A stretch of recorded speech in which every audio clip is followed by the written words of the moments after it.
Oh, yeah, it is go time for round number 12 of the 2025 FXR AOMX Championship in MX Bikes live here on SYS TV. My name is Kellen Brower. I'm going to be joined in the booth tonight by Talon as per usual to call the action here for the finale of this AOMX Championship. $1,000 purse on the line and a championship to be decided this evening at Walton in Canada. The finale going up north of the border for the second time this season.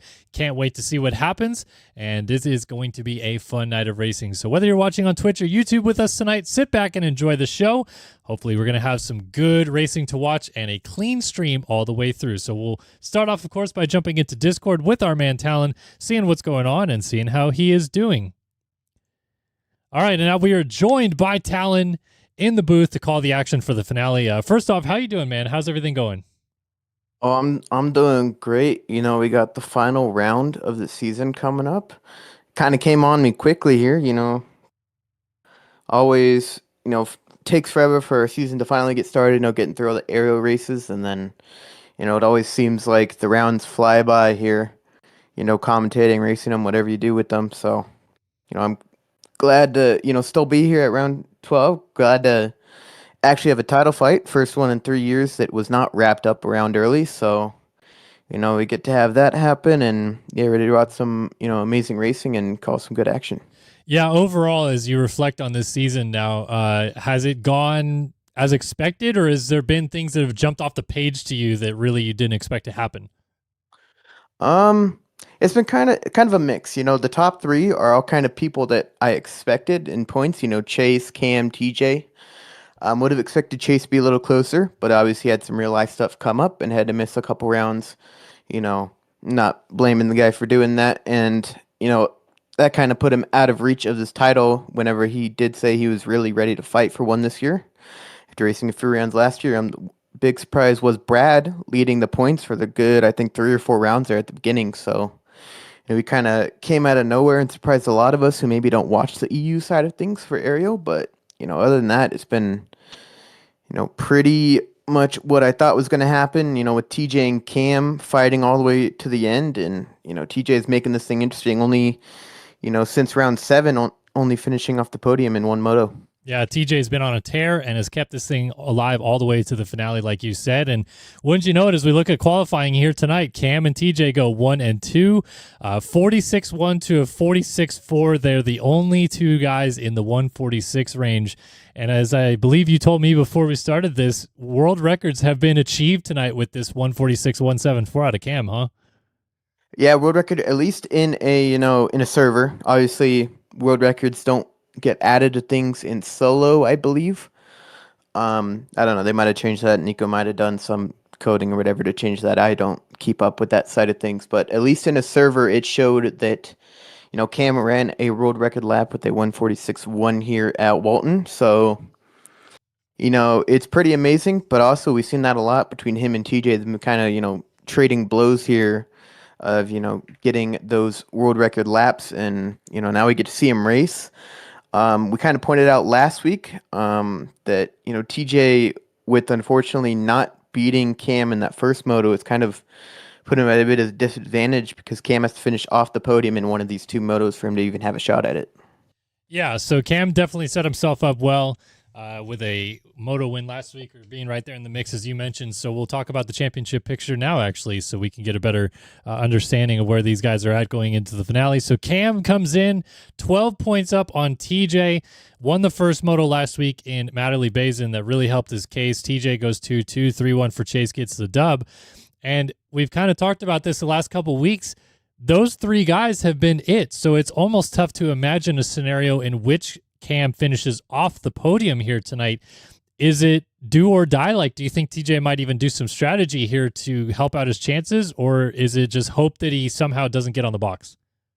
Yeah, it's going to be tough to tell. I mean, last week we kind of saw a little bit of them running together. I don't know if it was fully on purpose or not. And obviously, we've talked about it all year. They have talked about it in interviews with them. They both are in a call nonstop almost every week together. So it could be mind games just talking to each other. But Chase and, Brad and even Neon, he qualified third tonight, could all get in the mix. And this isn't a track that a lot of these guys probably haven't ridden. It is the Walton of the Canadian series. So, a track these guys mostly don't race against each other on. I don't know how many people raced the actual like event ran on it. I know Chase didn't, which is why he's kind of down the order a little bit on qualifying. But that also throws, something in the mix for these guys to kind of change things up in that top 3 order. Yeah, and it's interesting that you mentioned Neon, third fastest qualifier tonight, has not hit the podium yet in a moto. He's the only guy I think that I can see inside of the top 8 positions that hasn't podiumed a moto yet this season. So obviously he would be fired up to get it up there as well and maybe play spoiler. So yeah, this is going to be interesting to see how it shakes down, as Saru in chat says, no way, dude, it was fine before. Is it seriously doing the lag thing again right now? Saru, are you freaking kidding me? What? So what is it doing? Because I see it on both sides looking totally fine. Like, you got it. What is it doing? And maybe we'll just fix it before we start. It buffered for a second, but is it fine, or are we struggling? Like, it doesn't say I'm dropping frames. And sorry to disrupt what we were talking about there, Talon, but I just want to make sure we get this right. Okay, so he says now it's fine. I will record everything tonight too, so we could always upload it separately. Buffered for a second, so it buffered for like 15 seconds is what he said. All right, well, if it happens again, maybe we'll just go on to something different. But let's get in the server and see how things go here tonight at Walton. Yeah, what do you think of this track, actually, Talon? A bit of a curveball for the finale. These guys don't always get a chance to race tracks that they haven't much of in the season, and it's one that I think most of these guys really haven't touched before, right? Yeah, it's one that I think I might have played it last year whenever I was doing the series. So I haven't gotten to play, this track yet, but the jumps are, kind of on the smaller scale. A lot of these jumps are tiny little step-up doubles that you really have to check up for on the 450. So that could be, messing with some guys. I was watching one of my buddy Adam, do a couple laps here, and, you're really sending it into ruts with how much pace you have, and it can kind of kick you weird, especially with the road the later on these motos get. So it's going to be quite interesting to watch how these guys, face those small tables, and, who's willing to go the extra mile of not fully check up on them, just try to get into the rut first, or, anything like that happening whenever it comes to battling for spots. Yeah, big bumps and big ruts is the name of the game tonight for sure. No question about that. With the road system, it'll obviously make things even a little bit worse. But keen to see how these guys end up tackling this racetrack, because it has been a doozy for me to even do some laps on earlier today. And we'll see how they do it here in just a minute. And yeah, so Minimoto on YouTube says that it looks fine on his end. So maybe just something that like really quickly happened with Saru or something. I don't know. We're going to try our very best and see how she goes. How about some curveballs tonight? We talked championship scenarios. We talked guys to get on the podium. Because this is a track that, again, not everyone's really had a chance to fully race yet. Do you think that there's a couple of guys that would maybe surprise us because they're better at learning a track quicker? Definitely, that's definitely got to go to the EU guys. See it all the time in Aerial. They're always only getting those 30 minutes to an hour, kind of like how sim riders do for NA, but, we do it in EU on every Fridays. So, I mean, it might be the EU guys. That might have been why we also saw Neon up there, as I believe he is an EU guy. So, but yeah, that could be a factor. Brad was up there a little bit too. So there's all these, probably EU guys that would, adapt quicker, but also obviously they're all faster in their own right, even the NA guys. So Chase, I see him adapting quickly. So we might see him, like we normally do, always towards the latter half of the first moto, and maybe see him more up front in the second moto. Yeah, I got a chance to talk to Chase a little bit before tonight as well, and he said that doesn't have much time on the track and also hasn't been grinding because he's been working on some team stuff. So might have a little bit less of the flavor in store for him this evening. But, when the gate drops, the bullshit stops, as Phil Nicoletti likes to say, and I think that he'll probably come out to play here tonight as well here at Walton. Very cool little racetrack as well, in and out of the trees, in and out of this valley as well. And, there's some big deep ruts in these corners, some really cool hits, doubles, triples, different options all around the track. Up and over the big Triple Crown finish line jump over here. Tight 180 turn into a tabletop, and then it kind of switchbacks through here a little bit. It feels like, to me, Talon, one of those tracks where if you don't like if you're not really paying that much attention, you don't notice this, but it's very back and forth, like U-turn, U-turn, U-turn, U-turn. So it almost sets up maybe some better passing because of that. Yeah, it looks to be, yeah, like I said, it was a lot of really slow sections because you're really quickly turning back and forth, like you said. So, it's constantly in and out of corners trying to avoid braking bumps and all that stuff, which, like, you see a lot on the, AMA schedule. Not a lot of tracks are like that. There's that one section at Washougal, the switchbacks, that maybe can emulate that, but there's not a lot of sections, on that AMA schedule compared to this track. Absolutely. All right. We are set to go for race 1 here in Walton, the finale of the AOMX FXR Championship NMX bikes. We saw where everybody is lined up. Looks like Cam is right there in the middle. Trying to see where TJ is. Looks like he's a few out of that. All right. The 15-second board is up. It is sideways, and we are ready to go. See it down there at the end of the track. We're going to watch it go sideways and disappear up. And we got to restart. Looks like someone got a jump start. It might have been TJ. So wah. That's all right. We'll re-rack them, rebuild them a little bit here. You can see TJ in the pink gear. So he's the one that we don't have the bike skin for, unfortunately. We have Neon's number 11 machine. We don't have TJ's skin here at the finale, but that's okay. We got Chase's charge machine. And where is Cam? Oh, he's gone way further inside than he was before the restart. So interesting to see how this goes, because it almost looks like it goes straight into some tough blocks there, heading towards turn number 1. Brad, our early points leader in the championship, far inside for him. He's looking over to see who's to the outside of him. Well, it is Cam, Neon, Adam, Stocky, Dizzle, Braden, TJ, Reed, CB, Chase, or CB as he's going by tonight, Morin, CYDN, Ethan, Duncan, Beagles, and a lot of other guys to the outside. It is time to go racing. 15-second board is up. It is sideways. Let's go racing here at the finale in Canada. Looks like we're going to need another one because it gave TJ a jump start there right before it started. So Diddle's doing another one because obviously you don't want to screw him out of one immediately, especially being a good title contender. But yeah, it's just the game did not like what he was doing for the start there, so we'll see if he changes it. You know what I was noticing too is like the way that these guys get slotted into the gate, they're like on the gate under almost. it. Yeah. Like very weird positioning. I don't know if I've ever seen that in bikes. It could be just the placing of the starting gate. These are just models, and at the actual starting gate, since I've tried creating a track in the game before, it's just a barrier that holds you from going in, as the gates have no collisions. So it's just a barrier that stops you, and then once that the gate is down, it shows the animation of it. That's whenever the barrier kind of disappears for you. Gotcha. Makes sense. All right. Well, for the third time, maybe third time is the charm. We are racked up and ready to go here in Canada for the finale of the AOMX Championship. Got another one. Another jump gate. Oh, no. So we're going to be here a little bit. Okay. And Sarah says the stream is fine for him. So that is good to know. I mean, how many different gate picks have we already seen? I saw Cam more closer to the box, then he ended up down the far inside, and everyone pushed out a little bit. Does it reset every time we restart the race? It can change. It goes off of the whitelisting. So if you don't pick your gate, it will just kind of give you a random one. So obviously Cam qualifying first, he will get the first gate pick, so it will go off of qualifying. But if you don't pick your gate, it can kind of change things. And if someone in front of you doesn't pick their gate, it'll randomly select their gate before yours anyways. So if Cam had the third gate but Neon wanted it and he didn't select it, it would automatically give him the third gate and make Neon go to somewhere else randomly, even though Cam didn't select his. Okay. All right. Yeah. That is, I get it, but it's confusing at the same time. Well, either way, yeah.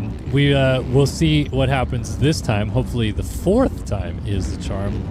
And everybody giving a little bit of a look around, making sure they're all good right here. Stocky's gone inside, far outside. He's now inside of the box again. And then our boys that are way to the outside right here. Krusty, 3 from the outside. Way out here. Just about set to go. Okay. And with his hand up, everyone giving a bit of a wave. Morin's in here tonight as well. Ready to bring the action here in Walton. It's round 12 of the AOMX FXR Championship and MX Bikes. And it starts now.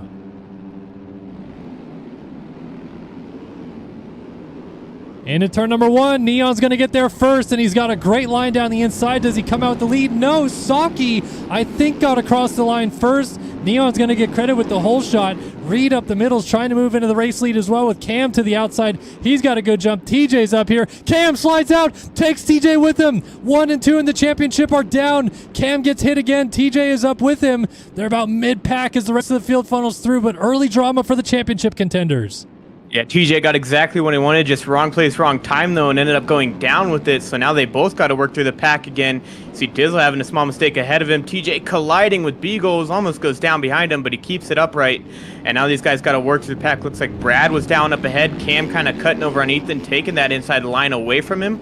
And now he's quickly moving through the pack and trying to leave TJ behind. Yeah, TJ is trying to weave through some guys quickly back here. Inside, outside options on Ethan and CYMXB up there. We also got Brad getting passed by Cam, like you mentioned. TJ just trying to go with Cam, who now slices up the inside of Oles. Our leaders up front are still going at it, but this battle's intense with these championship contenders. 12 points in it. I don't think we could ask for anything more, Talon. Yeah, definitely going to be really exciting. Oles, like you said, getting past TJ. But, you know, they're already up to P7. They're only got a little bit of ways to go. Braden moves Cam out of the way and gets past Morin up here. And now Cam's trying to go after that Charged Cycleworks rider on that 112 machine. Looking down the inside, trying to get a 2-for-1. He does. Gets past both Braden. It looks like Morin makes a mistake and can't make that double. Oh, Cam has just made such good work on this first lap to get all the way into the top 5 by the end of the first lap. Neon leads from Reed, Saki, Braden, and Cam over Morin now. He just got around Morin as well. So good move right there. Brad coming through. There is Braden, Morin, and then TJ. So TJ is up inside of the top 10 with a pretty good start as well. But, obviously recovering from that crash, but pretty good first lap to get through all the chaos. Cam off and running, and now Morin makes a mistake. TJ's going to go by him. I'm very impressed with how both of them were able to recover so quickly.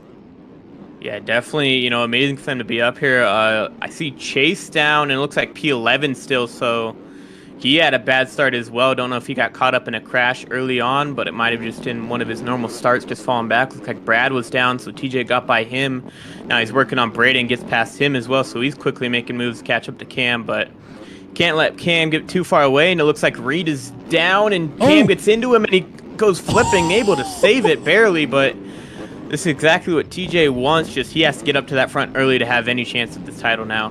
Incredible save by Cam right there to keep it on 2 wheels and not go down as he's working on Reed, trying to get up into P3. I think this is a good time to take a quick breath and look at our leader, which is Neon. And we talked in the pre-race show about the fact that Neon does not have a podium finish yet this season. He puts in his best qualifying effort of the year, P3 here tonight at Walton. Whole Shots now leads by a pretty comfortable margin as Cam gets up into the 2 spot.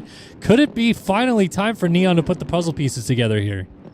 Yeah, definitely. It is a good shot. He's been battling up front lately as well, and you know, he's in that fight for that top 5 in points, just a little bit behind Steiner, who is not racing tonight. He's doing some media work for us, maybe making a little edit afterwards for the final round. But so Neon's looking to get a good result and move himself up into a top 5 in the point standings.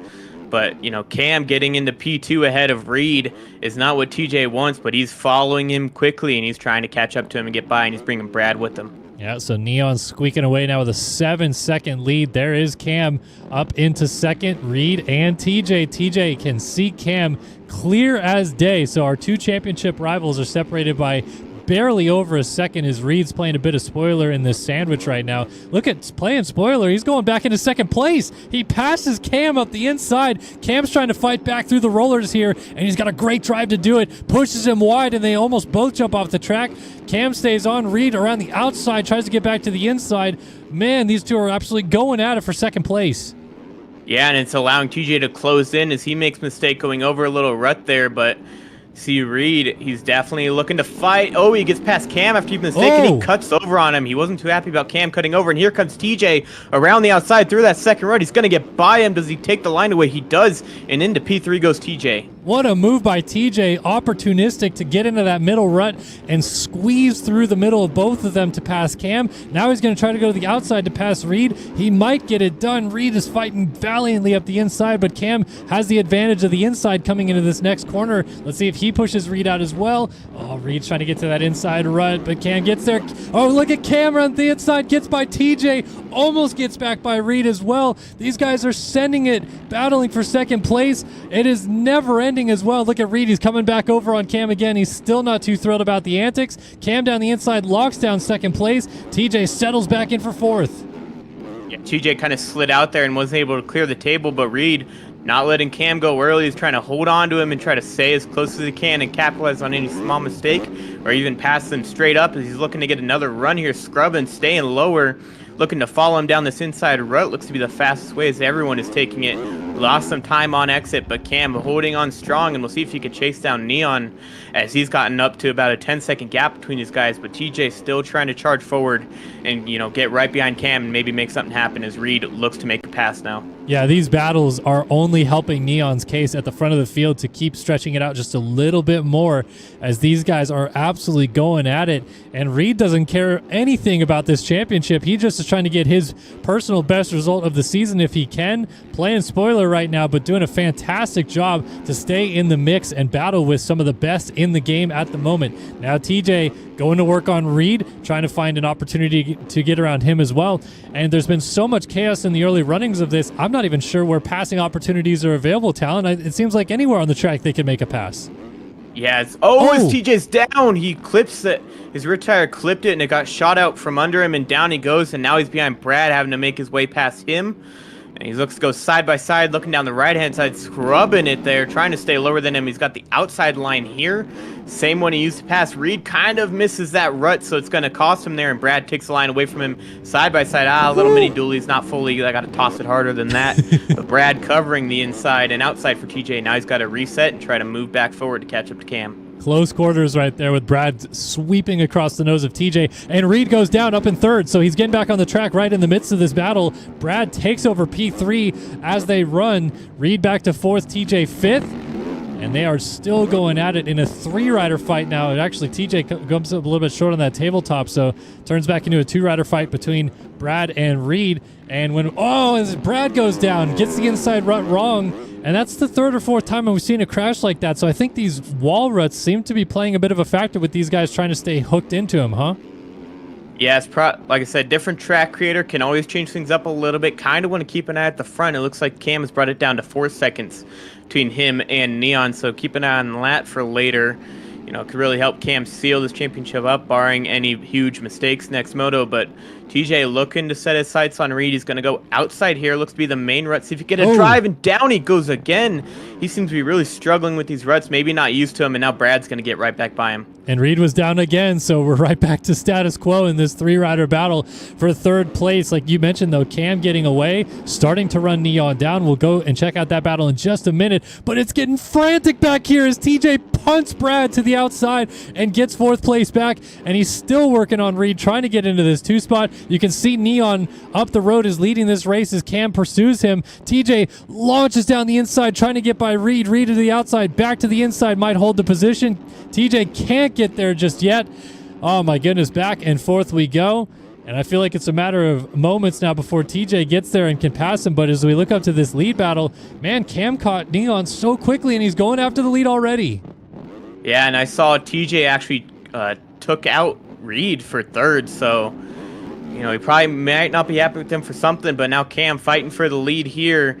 Like you said, he's looking down the inside. It looks like Neon covers it. That is the main line, as long as they don't get a little loose on the exit, but Neon's got to play some good defense. We know how fast Cam is and know that he can turn up the pace whenever he wants to. He's just got to be smart about it. Looking down the right-hand side now as Neon made a mistake, scrubbing the other way to cross him up. Can't get it done. They're both going to take this inside line, and Cam has to reset and figure something out for the next couple corners here. And a reminder for the championship picture, Cam only needs to get on the box in both motos to win the championship. I say only, it's obviously not the easiest thing to do, but he doesn't have to win motos. He doesn't have to win the overall today. He can simply pick up a couple podiums and walk away with a #1 plate. And if he can go win this first moto, like you said, Talent, that puts a huge stamp on this thing as Neon lays it down from the race lead and Cam takes it over. The 29 machine is out front, and that could be trouble big time for TJ. Yeah, it's up to 11 seconds now, and even Reed falling down behind Brad, so he's got a lot more to worry about. With Cam finishing on the podium, he only needs to do that if TJ can get a win here, and with him being 11 seconds back, it's going to be hard to see that happen. But we're only 10 minutes in. It feels like we've been through a whole 30 with all the action, but yeah, only 10 minutes in, 20 to go, so TJ has plenty of time. All the fast riders are still behind him. He's got Brad up here, Reed. It looks like Chase is finally starting to move forward, so he has plenty of help. He just has to catch up to Cam and hopefully bring some of them with him. Yeah, so we'll keep an eye on Chase. We've been calling him the closer lately. He's up to 6 now behind that Reed and Brad battle. But this is the gaps right now as we see them. Cam taking off with the race lead about 4 seconds up ahead of Neon. Another 4.5, 5 almost seconds back to TJ. And then 8 seconds back of that is that Reed-Brad battle, which is heating up pretty good. They're actually going back and forth across each other, trying to settle 4th position on the racetrack. Reed has it on position, but I think Brad actually has him on penalties just by a nose, and we'll obviously keep an eye on that as well. How is this track with penalties? I didn't even really notice so much so far. It seems to be pretty close to what it is. Yeah, it doesn't look too bad. The most I see in this top 5 or 6 is going to be 3 seconds, which is what Reed and Chase have, but everyone else has 2 seconds or 1 second, so it doesn't seem to be too bad. But they're still, got to be very cautious depending on where they go on this track or trying to get to an inside rut here or there. Yeah, and for those that are maybe tuning in for the first time, you're maybe familiar with the cut system in MX Simulator. Well, in MX Bikes, it happens live. If you go off the track, even for just a few moments and then come back on, if you deem to be gained an advantage of any kind, you'll be added 1, 2, sometimes 3 or 5 second penalties assessed to your total race time, which happens as we see it as well. So there's reason why if you see Brad in front of Reed on timing and scoring, but he's actually behind him on track, that usually comes down to corrected time on penalties. Been seeing this all season long, but so far not too bad tonight, at least with how it shapes up. Let's peek ahead to the teammates, though, as the MRC boys of Neon and TJ have linked up in second place, and TJ needs as many points as possible, but he's obviously going to need clear track if he wants to go run Cam down, and he's got to get his teammate first. Does he play nicer, you think? He might. We'll have to, wait and see exactly what it is. I know these guys haven't had too many run-ins this year, and it looks like TJ just going to go down the inside and able to get by him just like that. Doesn't even have to worry about making an aggressive pass, and now we'll see if he can start to pull away. It looks like he's already doing that through one corner. Yeah, he's got his eyes set on the prize, and if he can't do some serious damage in this first moto, he at least wants to win the moto and bring it down to 9 and keep the pressure on Cam to deliver in Moto 2, because if it stays as is right now, Cam rolls into Moto 2 with a 15-point lead, and it's been a long time since I've done this math, but I am almost positive that's a top 10 finish at worst, and he could still win this championship. So Cam's sitting in a pretty good position right now with the way things are shaping up. Yeah, he would have to finish 11th or better there, so that definitely gives him a good shot compared to TJ catching up and beating him. That would bring it down to 9 points, and then he would have to get a top 5 to keep it. So it's going to be close between the two of them, but if it ends up in a tie, it's going to be a really good finish here, and we got to wait and see if TJ can even catch him. As he just set his best lap of the race of a 48.9 last lap, while Cam ran a 50.3. So he is on the move and really charging forward and try to catch up and disrupt Cam's pace and maybe even slow him down and, take Neon with them here. We've talked of late about how consistent the front three have been. Chase usually getting in the mix here as well, but TJ, Cam have really risen to the occasion, battled for this championship, and started going 1-2, 2-1, 3-2, whatever it is, a lot down the stretch of this. Would you contribute that to them raising their own game in the late stages of this championship, or simply others maybe just not having the confidence or the fight because they're not in the title anymore to push as much as we saw earlier in the season?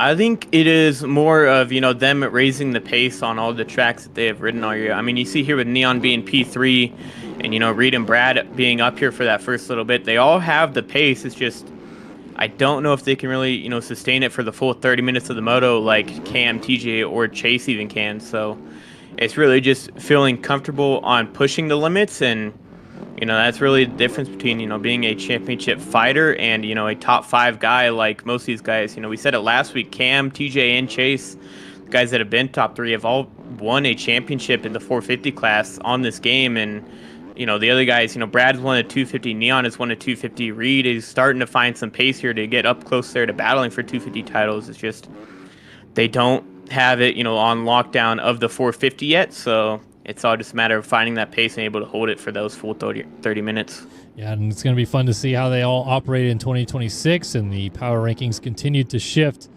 But the way that these two have risen to the occasion down the stretch has been nothing short of incredible. Both of them have won a lot of motos in the last 4 or 5 weeks of this season and put the pressure on each other to deliver each and every time, and they've all risen to the occasion week after week. TJ, even to get back into this position in the first place, has been really something to behold. Obviously missed the opening round with a broken back in real life and was bedridden for a lot of the early parts of the season. Now able to sit up in his chair and actually compete, but cool to see him get it as close as he has, and it's not over yet. And what is coming into play here rather soon is Cam out front, just over halfway into this race, is going to come upon some lap traffic, and we always know how that can factor into the way that these guys race through, how much it affects their momentum, and Cam's going to have to deal with them first. So what do you think happens? It's always sketchy. Krusty has always been a good, lapper, so I have to wait and see on him. I don't know about race, but, it's always sketchy. Some lappers, are good lappers and will move out the way for you. Everyone kind of knows who's been good racing this series. I'm sure Cam knows Krusty, is more than willing to move out the way. It just depends on who it is you're lapping and, how many times they're used to being lapped as well for them to decide how quickly you're catching up to him to make a pass. And just like that, Cam does get by Krusty very quickly. Next up for him will be Race and Beagles. Beagles, there you go. Sound like I don't know how English works when I say that, but yeah, Beagles. And so he gets around Beagles. He's trying to go to the outside of Race, and then once he clears him, it'll be all TJ who has to do the work after that. Ooh, Race actually giving him a bit of a run for his money here. Finally backs out and lets Cam go by. So he's clear. Next up, let's see how TJ handles the traffic. And I think Cam has clear track for the next, 4 or 5 sections. So he might be in a pretty good position already. And Krusty gets out of the way of TJ just like that. Yeah, especially, always, coming down to the final rounds of any championship, whether it be sim, bikes, aerial, our championship, EMF, RF over there. So there's always going to be, less riders that show up each and every week. And, that helps out the leaders with not having to deal with as much lappers, or, it can also hinder them because the more, it takes longer or takes less time to catch up to the riders that are battling for top 10 positions and are having the pace to even keep up with you. So it's definitely beneficial to start with, but it can cause some trouble the more and more people you lap towards the end of the race. Yeah, because they only get faster from here, and they're going to get into some points-paying positions as well. I mean, they already have getting around Beagles and Race and guys that are in the top 20 in position. So if you're just now joining us, 12 minutes and 2 laps still to go here in Moto 1 from Walton. 12 points in it in the championship between Cam and TJ. Cam up 12 on TJ with these 2 motos still to go, is in the lead here as he leads the field 5.7 seconds clear of TJ. So Cam in a great position, TJ in second. More battles still to be had throughout the field, but how about TJ? He's got it down to almost that 5-second mark. I don't know if it's Cam's mistakes or what, because TJ doesn't look like he's riding all that tidy, but he is closing it down. Yeah, he ran a 47.6, the fastest lap of the race last lap, compared to Cam's 50.2, and the only other person under a 50 is Chase back in that P5 spot, who ran a 49.6, so he's running 2 seconds quicker than anyone else on track, and we'll see how long he can keep the pace up or if it's going to cost him if he tries to push it too much. Yeah, doesn't want to overdo it, start causing the crashing issues that we saw earlier in the season. As Cam works his way around Oles, 5.5 seconds And it seems like the pace is close, but maybe just the nod to TJ at the moment. I guess the problem with TJ, though, is that his best case scenario here is to win and Cam finish second. They're already 15 seconds up on Neon. So any help he was hoping to have in this first moto looks to be all but gone. Yeah, definitely. You know, these guys all year have just been on another level compared to everyone else. Obviously, Chase has been there, but like I said at the top of the stream, he hasn't been practicing much, doing more of his team stuff and, you know, settling out his suspension, you know, Discord that he started and website. So he's been doing more of that, and that's probably cost him some pace here. But, you know, any help that he had is gone now, unless, you know, something bad happens. These guys are constantly going down or fighting up front. But yeah, it's going to bring it down to just 9 points if he could catch up and beat him, which is still a top 5, which, you know, nothing is safe with that, with all these top guys. But as it's looking, it might be, you know, too little too late of him to get back into this title and, you know, make a run to get that P1 here in the final round. Indeed. Want to give a shout out to a couple people watching at home. Minimoto777, appreciate the support. Rufio, Banning, McTube, Steezy, all hanging out on the YouTube side. We also got NCK Media, Saru over there on Twitch. Appreciate you guys supporting and watching along. And yeah, McTubal, if you go to mxbikeshop.com, mxbikes-shop.com, this is the Walton round of the CMRC Championship Replica Series. I don't know how much it costs. I think $150. I don't know. Don't quote me on that. It's $150 per track, but there are 3 tracks, and I think right now for the season pass for it all, they're doing a sale for $250 for it. All right. So there you go. Might be a little cheaper to do it that way. Yep. So yeah, definitely check that out. Sorry, I don't have a link to it in the description, but obviously a paid track. So just head over to the shop. 5.7 seconds now between Cam and TJ. I think I would like to take a look through the field real quick and just kind of keeping a tab on where everyone is at. There is Neon in the 2 spot. Brad and now Chase. Actually, this is a good battle already for third. I didn't realize that they'd be this close together based on how their times are looking. But yeah, they're pretty much on top of each other. And we know Chase, the closer, as we've been calling him, has been great. CB closing the gap down again. I mean, is it only a matter of time before he gets to third, or do you think these guys have something to say about it? I feel like he might get there. He might have, you know, finally figured out the track, finally found the flow once again. He does have 5 seconds of cuts, whereas Brad has 3, and it looks like Neon has 2. So he has more cuts than both these guys. So if he does get by him, he does have to pull away by quite a bit. But, you know, like I said, he's running 49s.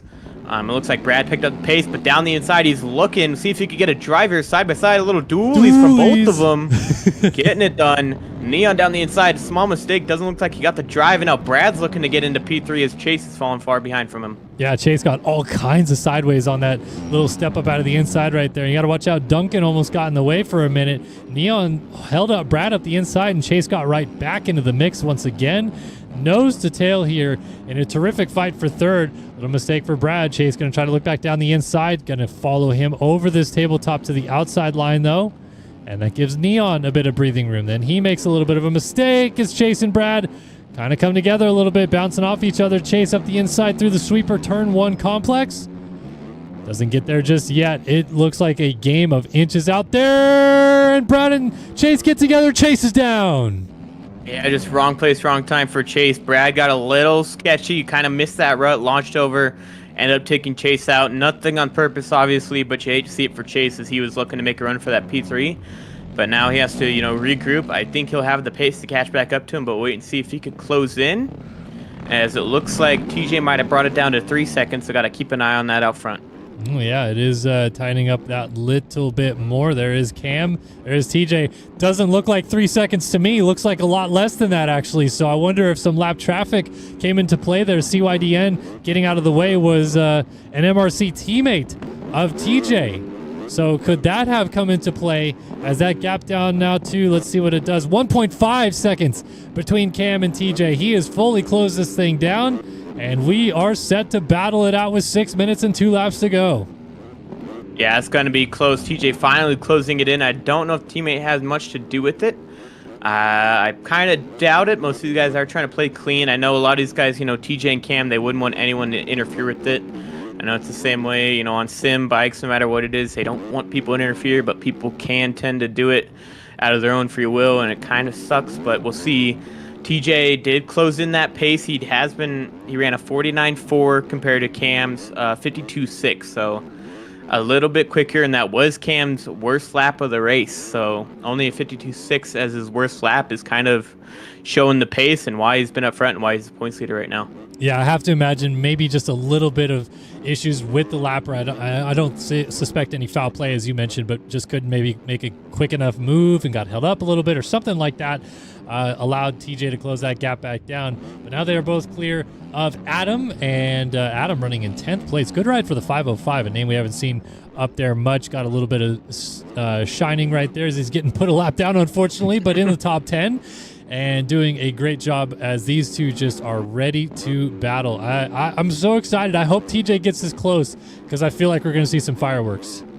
Yeah, it's going to be awesome to see what happens with these two. Like I said, it's kind of a foregone conclusion of them not getting between 1 or 2 right now in the finishing order because of that 24-second buffer they have to Brad. But see if TJ can make this thing even a little bit closer.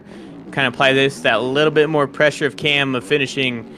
If he doesn't beat him here, he has to only finish top 10, but if he does, it's going to bring it down to where he has to finish top 5. So just that little bit of pressure might change things for next moto, and wait and see if TJ can get it done here with 5 minutes to go. Well, so far, Cam has done a pretty good job of withstanding the pressure, but a little mistake right there. Doesn't get a good drive out of the corner.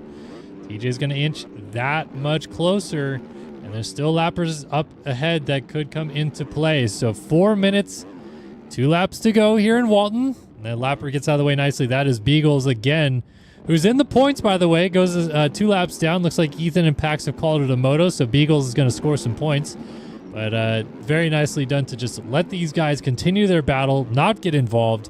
Never want to see lappers come into play whatsoever, and certainly not if you're a couple laps down. So just get out of the way and let it happen. And this is going to get good.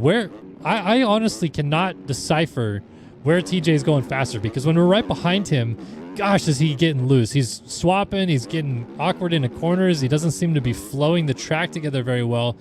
But somehow it's working because he's pulled this thing down from 10 seconds. So where is it? Where's he gaining this time? Yeah, it's definitely, like I said, I was watching as well. He's kind of missing a lot of these ruts, just kind of overshooting them towards the end of them. And I don't know how much faster it can be doing that, but it might be just a tiny bit quicker than slowing up to fully make the rut instead of just fully gassing it and just hoping the bike stays together, which can cost you if you get a bad kick here and there. But it looks to be Cam might have evened out the pace on him, brought it out to 2.3. So Cam is stabilizing on that, running order, and TJ might have lost the chance that he had. We'll have to see if he could find that pace once again. But like I said, it looks to be that he was losing it and missing a lot of these ruts isn't helping. Yeah, how motivated do you think at this point in time is Cam to win this moto? Really put a pretty good stamp on this thing and leave the pressure off, I feel like, for Moto 2 is the best that he can hope for, right? Yeah, definitely. It's always, feeling that little bit better, knowing you have more of a buffer. I mean, that's a 5-place difference from where he has to finish next moto from winning it and getting P2. And it looks like TJ still ran a 49.8 after that, and that was his worst lap because all of his crashes came on that lap before he crossed the finish line. So, I mean, having a 49.8 as your worst lap isn't such a bad thing, but, when Cam's running a 49.0, it's definitely not helping whenever you're trying to pass him. But he's still got those 2 minutes, which is probably going to be roughly about 3 to maybe 4 laps left in this moto, and we'll see if he could hang on here, maybe regroup, find some lines that can help him out here and try to catch up to Cam late in this moto. And Cam has done a remarkable job of stabilizing this gap, as you mentioned, keeping it at that 3-second mark. I want to go back and see if we can find our battle for the 3 spot, because it still seems like it's pretty hot in the streets right now. CB, Brad going at it right now. Brad has it on corrected time, but as we can finally see them together, we see that Chase has him on the track. So I think Chase has 1 or 2 maybe seconds more of cuts than Brad, and that is the difference as it stands. But now, as I say that, corrected time, so still a second apart. So yeah, he's got 1 more second or maybe 2 seconds more than Brad. Penalties, and it's hurting him for now, but at least it's not so much that it's impossible to overcome. Definitely, and with Brad making that small mistake there, it's just helping Chase out even more, and it'd be not so different. These guys top 3, and it has been kind of Brad and Neon battling for that 4th and 5th place spot these past couple weeks. Well, it's been Chase, Cam, and TJ up front for the top 3. So Looks like Chase is starting to pull away. He might have finally figured out the track. Remembered had to, play the game after that little bit off. So we'll wait and see just how far ahead he can get. But now it's only a tenth between the two of them, and I see him pulling this out and being able to, get that P3 spot for sure now. Yeah, if you're Neon too, back in the 5 spot, you got to be kicking yourself a little bit right now to have led this race for as long as you did, and then immediately go back to the same spot you've kind of been in the last few weeks, 4, 5, 6 range, and still dealing with some heat from behind. But CYDN obviously a lap down, so never mind about the heat. He's going to be top 5 regardless. But either way, frustrating because he knows the podium's right in front of him. Yeah, it looks like Brad went down and got stuck on the top of this table, so Neon's going to jump over him. Just barely misses landing on him. Brad around the outside. It's kind of a smoother line. Might have helped him there, and he's going to regain that P4 spot on track.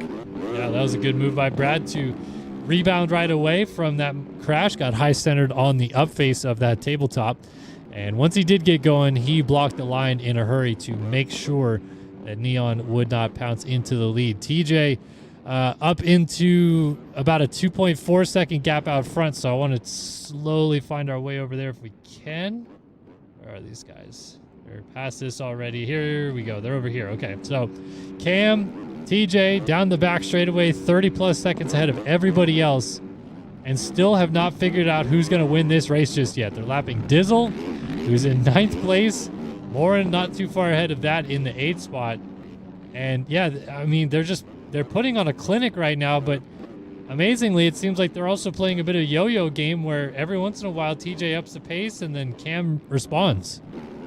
Yeah, it's always, TJ, like I said, he's been picking it up, running the pace, but then Cam, he's right there with them, running the same amount of time. It's not really letting him as TJ goes down, tucks the front end here, and that might do it. He's got 2 laps to catch back up, but yeah, whatever, TJ does, Cam is able to match it a lap later, pulling a bit of a jet. Lawrence letting him stay close, but not fully pulling out ahead, but every time he does get close, he's able to keep him at a distance where he can't try anything too desperate by sending it down the inside. And that was good news for Cam to see TJ could disappear just a little bit further in the background, but then Cam almost went for a ride off the track right there.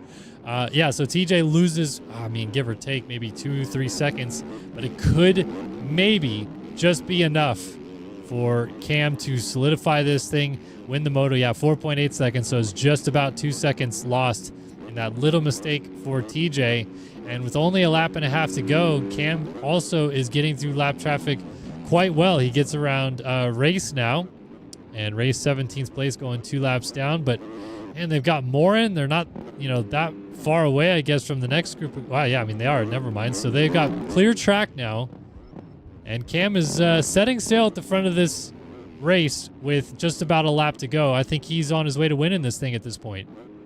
Yeah, definitely. I mean, you even see he's not too far ahead, so he's not fully, overstepping the boundaries of pushing too hard that he might crash. So he kind of knows that he has this thing, and even if he does get that P2, like I said, it's still a 9-point gap, and he still has to only get top 5.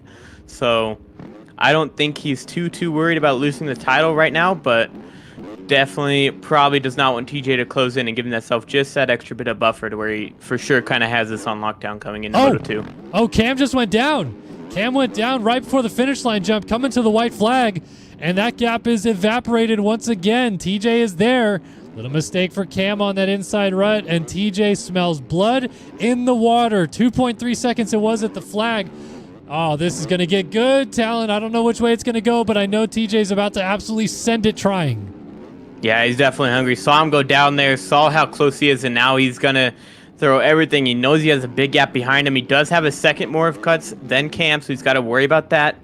Can't just get by him. He has to pass him and then catch, some wind and get a second ahead of him up the road. So he's going to try everything he can. He might even push really, hard and might end up going down doing it, but he's got to send it to even have a shot at getting this title by Moto number 2. So he's really pushing it, hitting all the lines that he needs to, hitting even the rough lines that he hasn't been hitting all Moto, or at least lately. So he's really sending it, and he's trying to catch up to him. And I don't know if he has the pace, but it's going to be close. What are the nerves right now, you think, for Cam on this last lap, just trying to hold on and bring this thing to the checkered flag?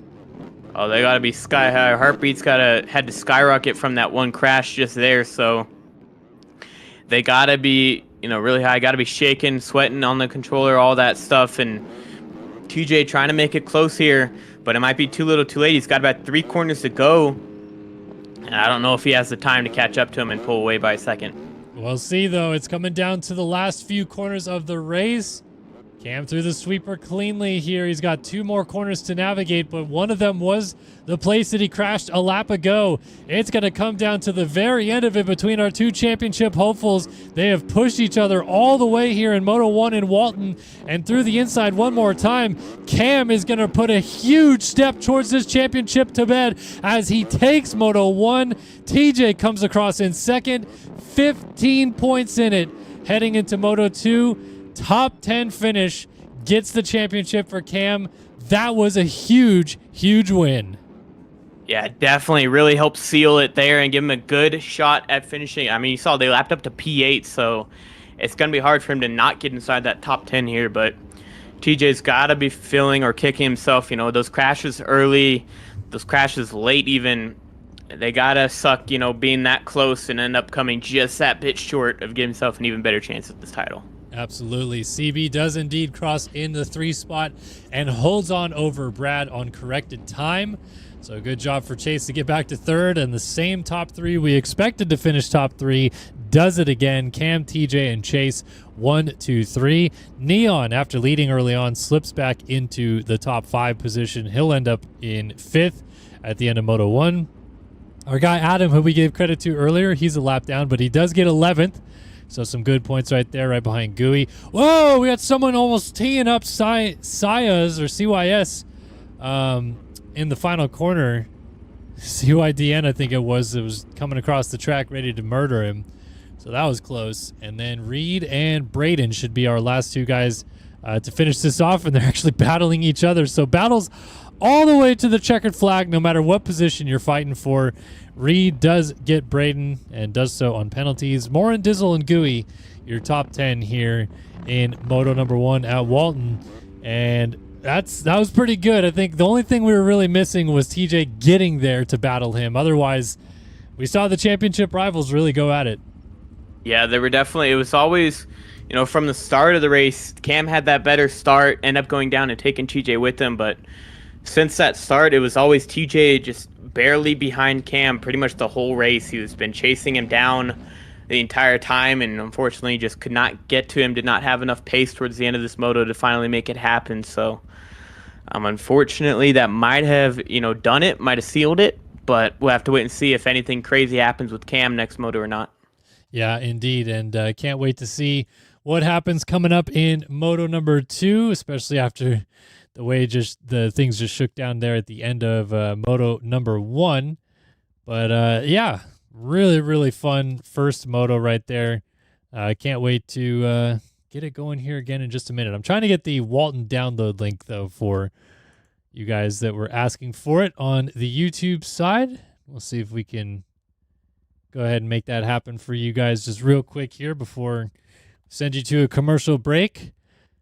Man, I just cannot believe the level that these 2 have risen to, Talon. They put a hurting on the field again this week.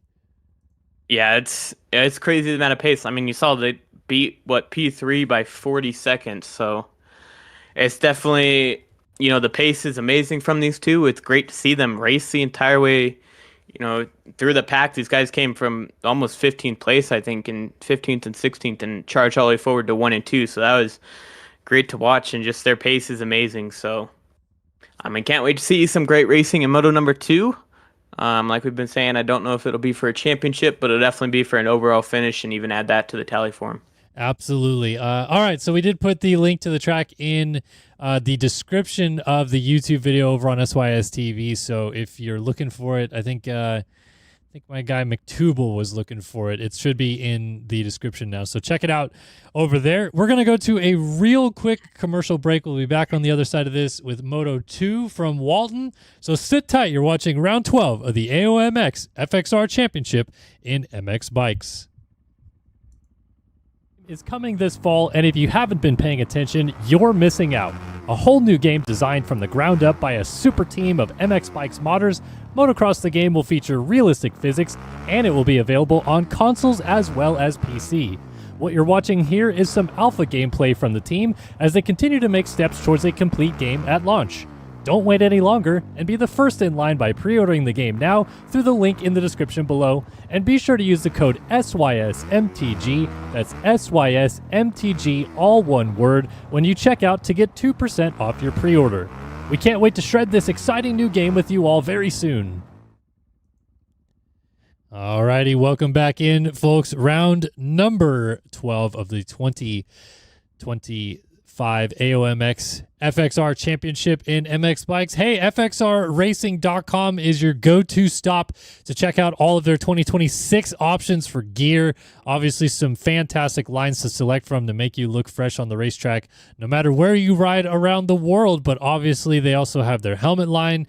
They have their whole protective line as well, and some cool stuff to check out as well if you're a fan of snowmobile stuff. So FXRRacing.com, head over there, check out all their stuff. We appreciate them for backing the series this year and making some of the top dudes in this game also look rather fresh every week. So shout out to FXR, and good stuff that they were able to back us all season long here, Talon, for the championship. Oh yeah, definitely. Glad to have them on board. Dizzle, he's always loved FXR. I mean, he got sponsored by him in real life, so it's cool, and he's always loved the idea of having them sponsor him in game as well, and having him sponsor his championship. I know Dan really liked the idea of it, and he got to talk with his people, and we were glad that we could, make it happen at the end of the day. Yeah, awesome. And of course, the prize pool that's also involved with this series helps out to have the sponsors involved, make things happen for you guys. Lay it out for the people watching it at home. Like, what at the end of this evening, what kind of prize is everyone going to be taking home? Top 3 positions and everything like that. So top 3 is going to be, $200 straight out of my wallet. Heck yeah, there we go. For first place. Second place, $125. Third place is going to get $100. But, also first place is going to get a set of FXR podium gear. And then second and third place are going to get some FXR lifestyle packages. And then obviously fourth in points is going to get $50. Fifth in points is going to get $25. And we also all season have been paying out per round. So first place for tonight is also going to get an extra $25, which might be TJ, Cam, Chase, whoever gets there. Second place, 15, and third place is going to get $10. Yeah, I mean, that's really cool because look, as you have as well, we've all played this game professionally. We've played MX Sim professionally and stuff like that, and it's not like there's a lot of money to go around. So when you offer some money to go out there and race and have some fun playing a video game and try to win a championship, it obviously entices some people to go after the prize, and that's really cool of you guys. Like, that's a big thing that I wish more series would cater to in the game. Yeah, we knew it'd also help, get people, interested in racing. It's a big prize pool. Everyone wants to, race your series, and helps, also promote the game. Especially if we get streamers like you doing it. You were big, and you've been one of the people that's kind of, a lot of people have credited to, keeping sim alive. And so, having you stream this game and help get more people to, bikes and, motocross gaming in general, it's all, a cool thing, and helps out the whole community. Yeah, well, I mean, honestly, I'm just super happy and thankful that you guys selected me to do it. It's been a really, really fun season. And now we get to call one more of these things to finish this thing off, man. Race 2 coming at you here in Walton. All right, real quick predictions, Talon. Make it sweet and short for us. What happens in this moto? Oh, I see a bad start from Cam and Chase. TJ might get a good one. I'm really hoping for TJ P1, maybe Cam P2, maybe even Chase spoils and gets a P2. So I think it's those 3 on the podium. Don't know exactly the order, but yeah, definitely calling those 3 on podium. Brad and Neon 4th and 5th, like always, maybe battling for one as well. All right, well, let's see what happens. 15 points in it to decide a championship. Cam is up on TJ as we're ready to drop the gate here in Moto 2 at Walton. Oh, and TJ got a jump start again. TJ got a jump start. Blah, blah, blah, blah, blah, blah, this track or game just hates him right now. They don't want him to win the title. I need a technical difficulties graphic on the screen. Yeah, they don't want TJ having a fight for this one. Come on, let TJ just get off the line. I say, you know what? Let's have some fun. Let's just let him go 10 seconds early. Jump the gate for real. Yeah, give him both. I mean, Rax and Skills did that last year at Southwick. They gave the whole field a 30-second head start, and then went all the way through the field, and they finished 1 and 2 by the end of it. So good Lord, dude. Oh my God. I wish I could just feel that. for like a Yeah, lap. me too. Like just one Me lap too. of feeling that good in this game. I felt it for a lap at Red Bud. I was third at Red Bud last year, and then I went down and was 20th by the end of lap 1. But I was up there for a bit, and yeah. Oh, that's crazy. All right, well, we are re-racked once again. Everyone's on the gate looking around at each other, and we're just gonna hope no jump starts again. In fact, let's look down the wheels right here and see if anybody's creeping. We got Cam kind of creeping a little bit, just putting a nose a little bit further. Don't want to run into those gates, gentlemen. One more moto to go. We don't want any premature starts here, gentlemen. All right, here we go. 15-second card is up. Final time of the year. Looks like no jump starts that I saw, at least. Well, one person nosed into it, but I think we're good to go. Final race of the year in Walton. Let's go! Oh, it's chaos into turn number 1. I think I saw TJ getting thrown around. It is going to be Saki with the hole shot this time for good. A fist pump over the single jump as well, as he's got Oles right in behind him. We also got Duncan going up the inside. Brad Chase with a good start in 5th as Cam is going up the outside to get into 4th as some guys are going down. Hectic stuff, but I got to love the fist pump from Saki out front. Yeah, and it looks like we actually did end up losing TJ. He's down in P16 after that start, so hate to see it for him. But Brad into the early race lead now, getting around Saki, and he's looking to find that mid-race form. Oh, and down he goes. And it looks like Chase is in the lead. He finally gets a good start. Took all season, but he finally gets it done, and out front is Chase. Wow, I wonder what he does now. He probably doesn't know what to do with his hands. He's in the lead on the opening lap of the race. I was talking to him earlier tonight, and I said he's got a hole shot one of these things. And he said absolutely not happening. But hey, he's leading and might lead at the end of lap number 1 here in Moto 2. Duncan and Saki going at it for second place. Saki around the outside with a nice move gets the job done.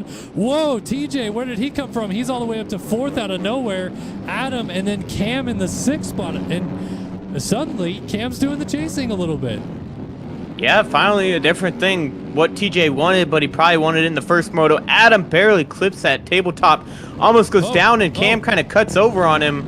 And Adam, held his own and was able to kind of force him out of the way, saying, hey, I'm still there. Don't cut over on me. And now Morin's able to get by. We'll see how long these two can stay ahead of Cam as he makes a mistake of his own, and now Brad trying to get by him. Yeah, and remember, it's just a top 10 finish that's needed for Cam in this moto. 7th at the end of lap number 1, so he's in position to win the title regardless of what TJ does, but doesn't want to get in a position where these guys start throwing him around and he gets a bad race going. So he's going to try to make some quick moves, get back by Adam, kind of even give him a nudge right there, I think, to, all is fair in the end. Gave a nudge back after he got nudged himself. Moves back into 6th spot, then Morin up here trying to run down Adam. And we got Duncan.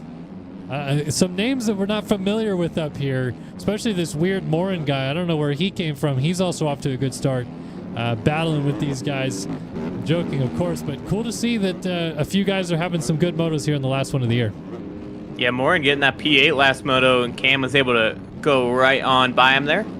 Don't know how much Morin has been playing the game, but it's good to see him back racing. I know he was trying to race the whole series, but had to step away. Don't know exactly what for, but Brad looks to get by him too, but glad to see him all out here. Oh, and more free spots for Cam as Saki's down as well, so he's just clawing his way forward. Saki down out of P3, and Duncan, and Morin able to get by, so that might be up to P3 now for Cam after all those passes, and it is. Yeah, it is. It is P3, and who would have guessed 3 minutes into the race we have the same top 3 that we're so used to at the end of this championship. Chase, TJ, and Cam once again. And I guess at this point we're just going to hope we see a battle between these guys, because Cam is definitely in a position to really easily lock this championship down. TJ, though, on the other hand, going for it, does not want to lose to Chase in this moto as well. He wants to win the overall. He's not going down without a fight. Yeah, he wants to at least finish the year off with the moto win, even if he can't get the title. But Chase, he's always been strong, especially these moto number 2s with all the different line choices, say it week in, week out. Even he said himself, he's always the first one to find new lines that are still fast.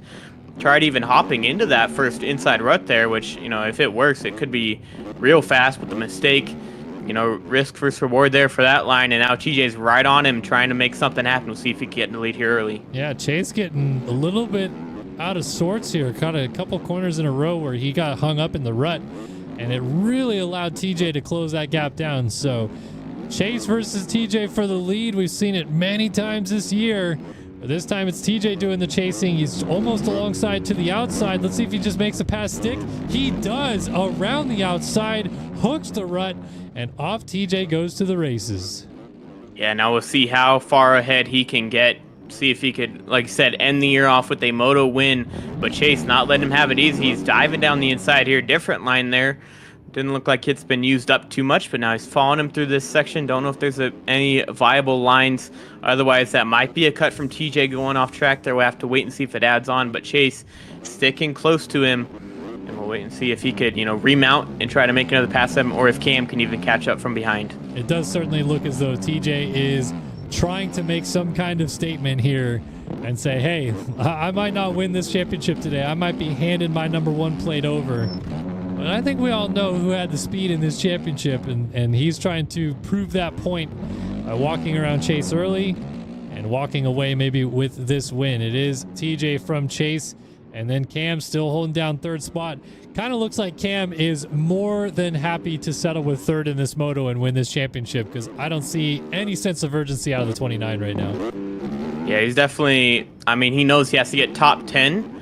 Dizzle was asking in the chat in-game, so I let him know how far up Cam had to be, so he definitely saw he needed a top 10 or better to finish this thing off, and like I said, no urgency, no real need to push it.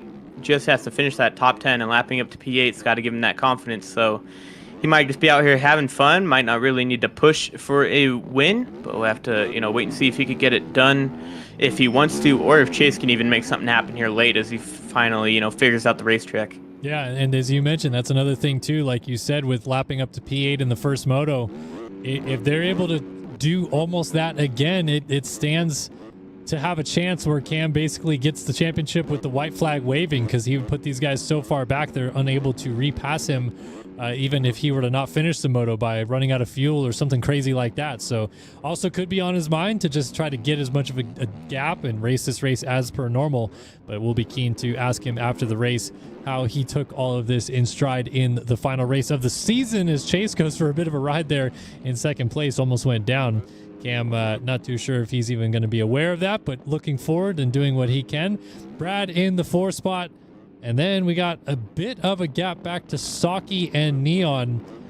I'll tell you what, Talon, I think we're on track for a very similar top 5 in Moto 2 as we saw in Moto 1. Yeah, it's definitely going to be, like we've been saying, almost the same top 5 that we've been seeing for the past 4 weeks. These guys have always been consistent up there in that top 5. And it's helped Neon, close into a shot at the top 5 in the point standings. I think he might only be maybe about 10 points out of getting in there now. So wait and see if he can get it by the end of this. But, Saki's holding his own. He's being up here in that P5. He's had some good starts as of late, and he's really shown that he has pace. But Morin not too far behind. We'll see if he could find some pace and catch up to these guys and get in the mix here late in the moto. Yeah, Morin's riding a bit inspired right now, keeping these guys close and keeping a top 5 position at least within arm's reach to try to make it happen in this moto. Cool to see. It sounds like he's teamed up with the Charge Cycle Works program, and they have closed down Prospect. So a little bit of team update, team news for maybe heading into 2026, why Morin is running Charge Cycle Works in his name here this evening. So there you have that. And then Dizzle, hey, what was he, 9th in the first moto, right? So we're looking at maybe back-to-back top 10s for our guy to end the season. Yeah, it's looking good, but I think, the real battle is between Morin and Dizzle. They've been lifelong friends in real life, so that's probably a little extra motivation, Morin has to, beat Dizzle, and Dizzle probably wants to pass him, and so he could beat him in the overall here by beating him, because Morin 8th last moto, Dizzle 9th, so see if they can flip here and Dizzle can get one up on him by the end of tonight. How do you think this is going to go? Do you think Dizzle actually will catch him and ruffle his feathers a bit here? Oh, he had him last moto. He just had an insane amount of cuts. I think he had close to 10 seconds. Morin only had 1. That's one of the reasons he got him. But it's starting to ramp up between these two for that 8th and 9th. Oh, Morin, you are a sitting duck, Sunshine. Here comes Dizzle, trying to make something happen and get into the 7 position. And they are not too far back of Saki as well, so could keep an eye up there on those guys. Oh, Morin a mistake, and Dizzle goes by him back to the inside to lock down the position. Oh, Morin, look at low lining though. He's he knows his way around these tracks a little bit. He's trying to use some advantages to his sake here to try to pass Dizzle again. Dizzle riding defensive lines, but it's not over. Yeah, Morin trying to go low line. I saw Dizzle. Every time he passes one of us that he knows, you always got to look at him because he always tries to throw the biggest whip that he can in front of you as soon as he gets by. And he tried doing that with Morin. Almost went over the bars, but he saved it. And now see if he could pull away from Morin. As now it looks like Braden's trying to get in the mix here as well. I know they're battling with each other so much they haven't even realized the fact that Braden has closed this down on the 729 quite a bit. So looking like he is feeling good, and mistake for Morin right there allows him through into that 8th position as I say it. So there you have it. Meanwhile, we did miss some shuffling around up front as, they're much farther away than I could have ever imagined. Here they are. Okay, so up front now it is TJ leading from Cam. They are 1-2. They have dropped Chase, who was 2nd place, and instead they're battling each other. So TJ's made, I think, a couple mistakes, but Cam looks inspired. He might just say, you know what, forget it. I'm going 1-1 today. Yeah, we'll see. I mean, he caught up to him just like that, so he's right there. Now it's 1 second between the two of them, so we'll see if he has anything for him. Thought he might just, have a nice, fun, cruise here for the final of the season, knowing you kind of have it on lockdown, but now it looks like he's trying to fight for TJ and go 1-1 at the end of this and try to get another, moto victory and an overall victory. Yeah, I mean, this couldn't work out any better for us from a viewing standpoint to see our 2 championship guys at least have almost a bit of a pride battle right now. It's whoever wins this moto wins the last moto of the year, wins the overall today here at Walton. It might not be championship scenario anymore for TJ, but hey, just get one more up on your buddy. Just one more trophy to add to the mantle, another $25 in your pocket. It would feel nice, at least, as a consolation for losing this championship. Yeah, definitely. I mean, me and Dizzle decided one night that we would do all the math. I've been keeping count on who makes the most money this season, paying every race and all that. We decided to do the math one night, and, TJ has made the most money off of me and Dizzle, given the whole 3 years. Even this year, I think he's made the most money. He's made close to $700 just off of me and Dizzle alone. Buying him, a whole PC pretty much. But yeah, he's made a lot of money. That extra 25, like I said, will definitely help, loosen, the heartbreak of losing it. But so these two are buddies. I don't think there'll be any ill will between the two of them. But yeah, it'll be a fun battle if these guys can catch up, and we'll see if Cam can make something happen, because we didn't get to see too much of a battle last moto. And because we have 18 minutes of this still to maybe observe, I've been told I should watch Oles versus Duncan. So I went and found Duncan. He is not with Oles. He's about 4 seconds behind him. Or is he ahead of him now? No, he is behind him. Wait. Yeah, he is behind him. Freaking corrected time really messing with me. Here's Morin. And then there's Duncan and CYS. Where is Oles? Am I stupid? Did he go down? Might have gone down here. Oh, here he is. Okay, so he's way behind Duncan instead. So they're not battling each other. They are, 12 seconds apart from each other on the track. And Duncan instead is way too busy dealing with CYSMXB.com here. Which, to be honest, I don't mind that they run their team names, but can we just run a name with the team name so we could call you something else? Yeah, I don't know if that's just his name is CYS, but obviously with Chase, the reason why he's running CB as his name is because he couldn't fit with all the characters of his website for his team name. He couldn't fit his actual whole name of just Chase in there for his name, so that's why he put CB instead. Imagine having Chase as your name, and even that's still too long. Yeah. You need something shorter than Chase. Oh, yeah. Tough break for our guy CB there, but holding down the old 3 spot. All right, let's go back up to Cam versus TJ, wherever they have gone. They're somewhere over here. Here they are. Okay. All right, so TJ and Cam. 16 minutes and 20 seconds on the clock, plus those 2 laps still to go. I'm ready. I don't know if you've fastened your seatbelt yet, if you've pulled up a beverage or something to sip on and enjoy the show. Heck, I'm going to start popping popcorn because I would love to see what these guys have in store for us for the final 15 minutes of this season. It is going to be good. Oh yeah, and I mean, if TJ wins this overall, it will not only add that extra $25, but he will be tied with Cam of all-time overall wins through the 3 years of that we've been running the series, which would help him be able to lead 3 out of the 4 categories of all-time stats. So that could be an impressive feat for TJ if he could get this done. But we'll wait and see as Cam looking down the inside. We'll see if he can make something happen here. Now the fight is starting to ramp up with 15 minutes to go here. Would he be the what would be the gout, the greatest AOMX of all time? Probably. There we go, though. The battle is on. Cam to the outside. Almost got a line there on TJ, and he launches back down into the valley right there, but not able to get there just yet. A little bit of lap traffic coming into play up here. That is Krusty.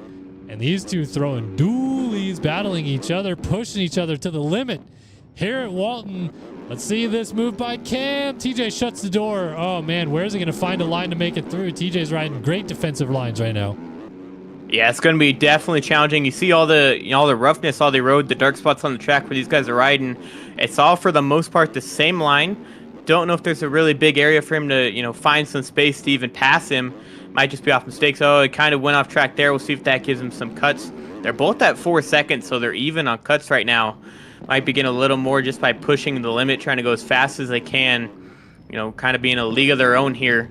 But we'll wait and see what can happen off the track again for Cam. Even more small mistakes. So he's really pushing it, but it could cost him by giving him cuts or even have him go down. Yeah, and it seems like this track, as gnarly as it has been, with the road getting even rougher, really forcing these guys to maybe switch their lines up as well. Different options being used around the track. They're going into some of the main lines in some spots, but then bouncing out to others, and just generally seeing a lot of bouncing as Cam goes down. He got that jump all wrong, and that might be the advantage TJ needed to put this thing to bed. Still a lot of racing left to go, but that was a lengthy crash for Cam. Yeah, it looked like he kind of almost forgot where he was. He really oversent that jump and basically landed in the face of the next one. So I'm guessing he just forgot where he was, or maybe, lost a little bit of focus in the middle of it. But with that crash, now he's got a little bit to worry about as Brad and Chase are now battling for that P3 spot right behind him. Ooh, yeah, let's go back and take a look at this. This is a good one, as these two are going at it, and I genuinely didn't realize they were still this close. I saw the gaps of 42 seconds back to Neon, and I just kind of thought Brad and Chase are somewhere in between that, but they're very close to Cam still this late into the race. And heck, who knows, if things get wild, they could still be in it with a shot to win it as they push each other tooth and nail for this 3rd position. Chase has fallen back to this spot. He rode up to 3rd in the first moto, obviously was leading this moto at one point. Is it simply he's just not as comfortable going from the lead, and that's hindered him a little bit in this moto? Like we saw, he had a good start, but off the track he goes there. Brad to the left-hand side through the rollers here. They're going to be side by side, scrubbing these rollers down to the inside. Brad's going to take the spot away, and it looks like Chase might have a bit of a run. He's looking down the inside here. He backs off, lets him have it. Going to let him have the run here and try to rethink his positions here. But yeah, just having that good start finally probably messed him up, and down the inside he goes. We'll see if he can get it done. He can't, doesn't have the run. But yeah, might have got a little nervous out front, and that could have been what cost him to fall back. But like you said, he also has not been playing the game as much, which, those two together probably aren't as great as helping him stay up front here. Yeah, how about Brad, too, who, I mean, aside from a disastrous middle part of this championship that ruined his chances at the title, has been electric this season, and trying to end with a podium to steal it away from Chase here would be incredible. To see where he has fallen and then come back to in this championship picture. He's been a whole different guy, and it's going to be his advantage given to him even more now as Chase goes down. Brad has really come back into his own, though. Yeah, he's definitely figured something out. I don't know if he's just been playing more, or he, settled back down to, realize that his pace, he doesn't have to go fully all out the entire moto. Don't know what he's changed, but it's definitely been for the better, and we've seen it these past 3 or 4 rounds. Like you said, those middle, 4 rounds, he just, unfortunately, bad results, couldn't even get a top 5, and now he's been up here these past couple rounds battling for podiums and even some shots at the wins early in the motos, so he's figured something out for the better, and we'll see if he could get it going, but it also could be that he's finally refigured out the 450 is, the 250 is his main bike and what he won his title on in EU.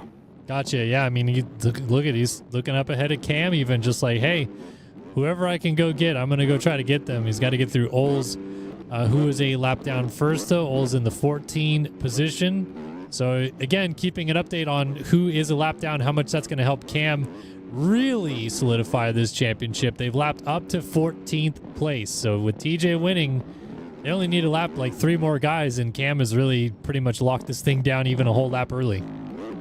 Yeah, definitely. I mean, like we've been saying, we kind of knew it. It's almost impossible for him to not finish, inside the top 10. But anything can happen with these games. They are on, computers. So, and the game isn't perfect. We've had crazy, game crashes. I mean, we saw it in Sim. The final round of SX, Braden Carter's game just crashed out of nowhere over a jump, and that cost him his title. So, really, anything can happen. I mean, we also saw TJ also getting jump starts at the beginning of this. So. Yeah, anything can happen in these games, so you never count it out. But right now, it's looking pretty solid for Cam, and now he has to worry about Brad, who's kind of closing in here just a little by little. Yeah, it's down to what, 3.5 seconds as they come over the line, maybe a little bit more now. But corrected time does show about 2 seconds between Brad and him. Then Oles a lap down. There's CB on the KTM going by. And then the gap is just astronomical. CB going down a little bit right there, but we can just go backwards from here and look at how far you have to go back. Those are 2 guys that are battling a lap down. Neon all by himself in 5th place. I mean, this is the loneliest ride of all time right here, I think. This is 30 seconds up almost to 4th and 30 almost seconds back behind him to 6th. I just literally, it doesn't get more by himself than he is right now. Yeah, and it's always, the worst riding like this because you don't have anyone to battle with to kind of help the race go by quicker. Obviously you don't want to fully battle with people behind you and have constantly people, rushing down behind you, but it makes the race go by so much slower being by yourself. And he's got to be happy with the P5 still, but with a shot at winning last moto and, having to come through the pack here, it's definitely better than what he wanted, but it's good to see that he's finally, finding his own, and I think he does end up having to race, the 450 in Aerial next year. I think he was a back-to-back champ. I could be wrong on that, but, he might have to race his 450, and it looks like he's finally figuring it out here towards the end of our season. Yeah, good to see that he did develop, as you mentioned, with the 450 all season long. Started rough, very inconsistent, bad results at times, and now becoming basically a top 5 staple in the latter stages of this championship. So well done to him. Well, it's pretty spread out for the most part. Brad did try to close down on Cam, but he seems to be losing time. TJ is all by himself out front. And the Dizzle-Morin battle, I guess, is the next best thing we can continue to keep an eye on because they're trying to settle the dispute of the Northeast and see who comes out on top of that. I don't even know where they are. This track feels so empty. To the rollers. Rollers. Okay, they're there. Man, yeah. they might get lapped here soon. Jeez. Yeah.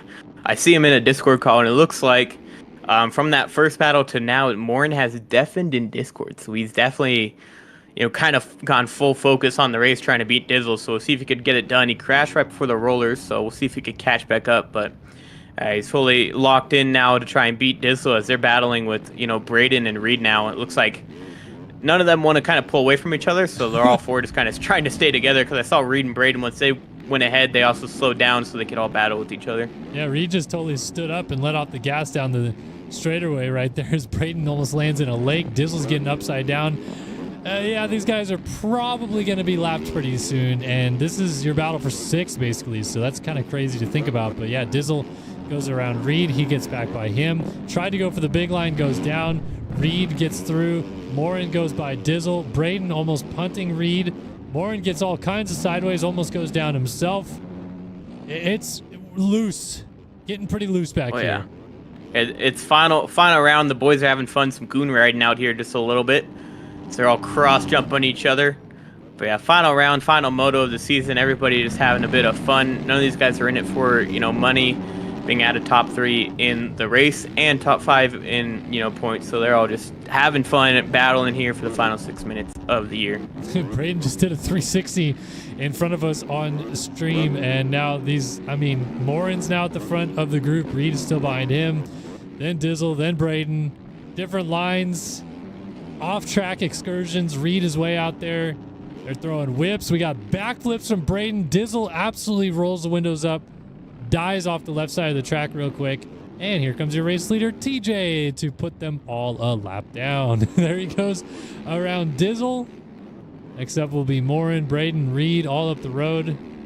And as I mentioned with Cam, this just plays right into what he needed. He is going to have this championship locked up before the checker flag even waves. Yeah, he did what he needed to. TJ has been kind of putting the hurt on him, up until last round where, he won that first moto, kind of really helped himself out, and only lost to him with TJ not being able to get the win there in that second moto. So really, for me, I think last round kind of sealed it up for Cam and really, helped him out the biggest. Obviously, that first moto win really sealed the deal, but, pushing it to 12-point lead coming into the final round where it could have been, as low as 5 points going into here. So it's all really that second to last round that helped him win it, and now all he has to do is just cruise to the finish as they've lapped up to, P7 now. So it's really out of reach for TJ to get anything done with Cam, being that far ahead. So yeah, like I said, now he just has to cruise and he pretty much has his title wrapped up. Yeah, TJ just lapping through these guys as Reed and Morin are still just going at each other, battling amongst each other. So that means sixth place is now officially a lap down in this race. Crazy stuff as TJ is just totally risen to a different level in this moto, and it's only 5 guys within a minute of each other up front. Otherwise, everybody is 1 lap down or further, and really, really incredible stuff to see. Hey, I will say Cam, 3 minutes and some change left in this race, has not fully given in the towel just yet. I feel like he's kind of been charging away from Brad and closing slightly on TJ. Not enough that I think that there's going to be a battle, but he looks to be keen to lock down second place in this race, at least, if not more. Yeah, definitely. He's got 6 seconds of cuts. TJ has 5, and then Brad has 3 along with Chase. So, there's a chance he could still fall back if he has a crash, ends up, colliding with a lapper. But you never know, like I said, TJ's up the road. He's got quite a decent-sized gap with 3 minutes, but the way they've been riding, I think he should be able to hold him off these final 3 minutes, but you never know. We thought Cam could hold off TJ all the way to the end there, and TJ ended up catching up on that final lap. So anything's possible, and we'll have to wait and see if Cam can pick up the pace or if he's going to settle down and just bring her home. I'll be keen to ask him this, but I'm curious your thoughts. Do you think Cam has kind of like settled into the thought that he's going to win this championship at this point? Like, he must know the position is incredibly good.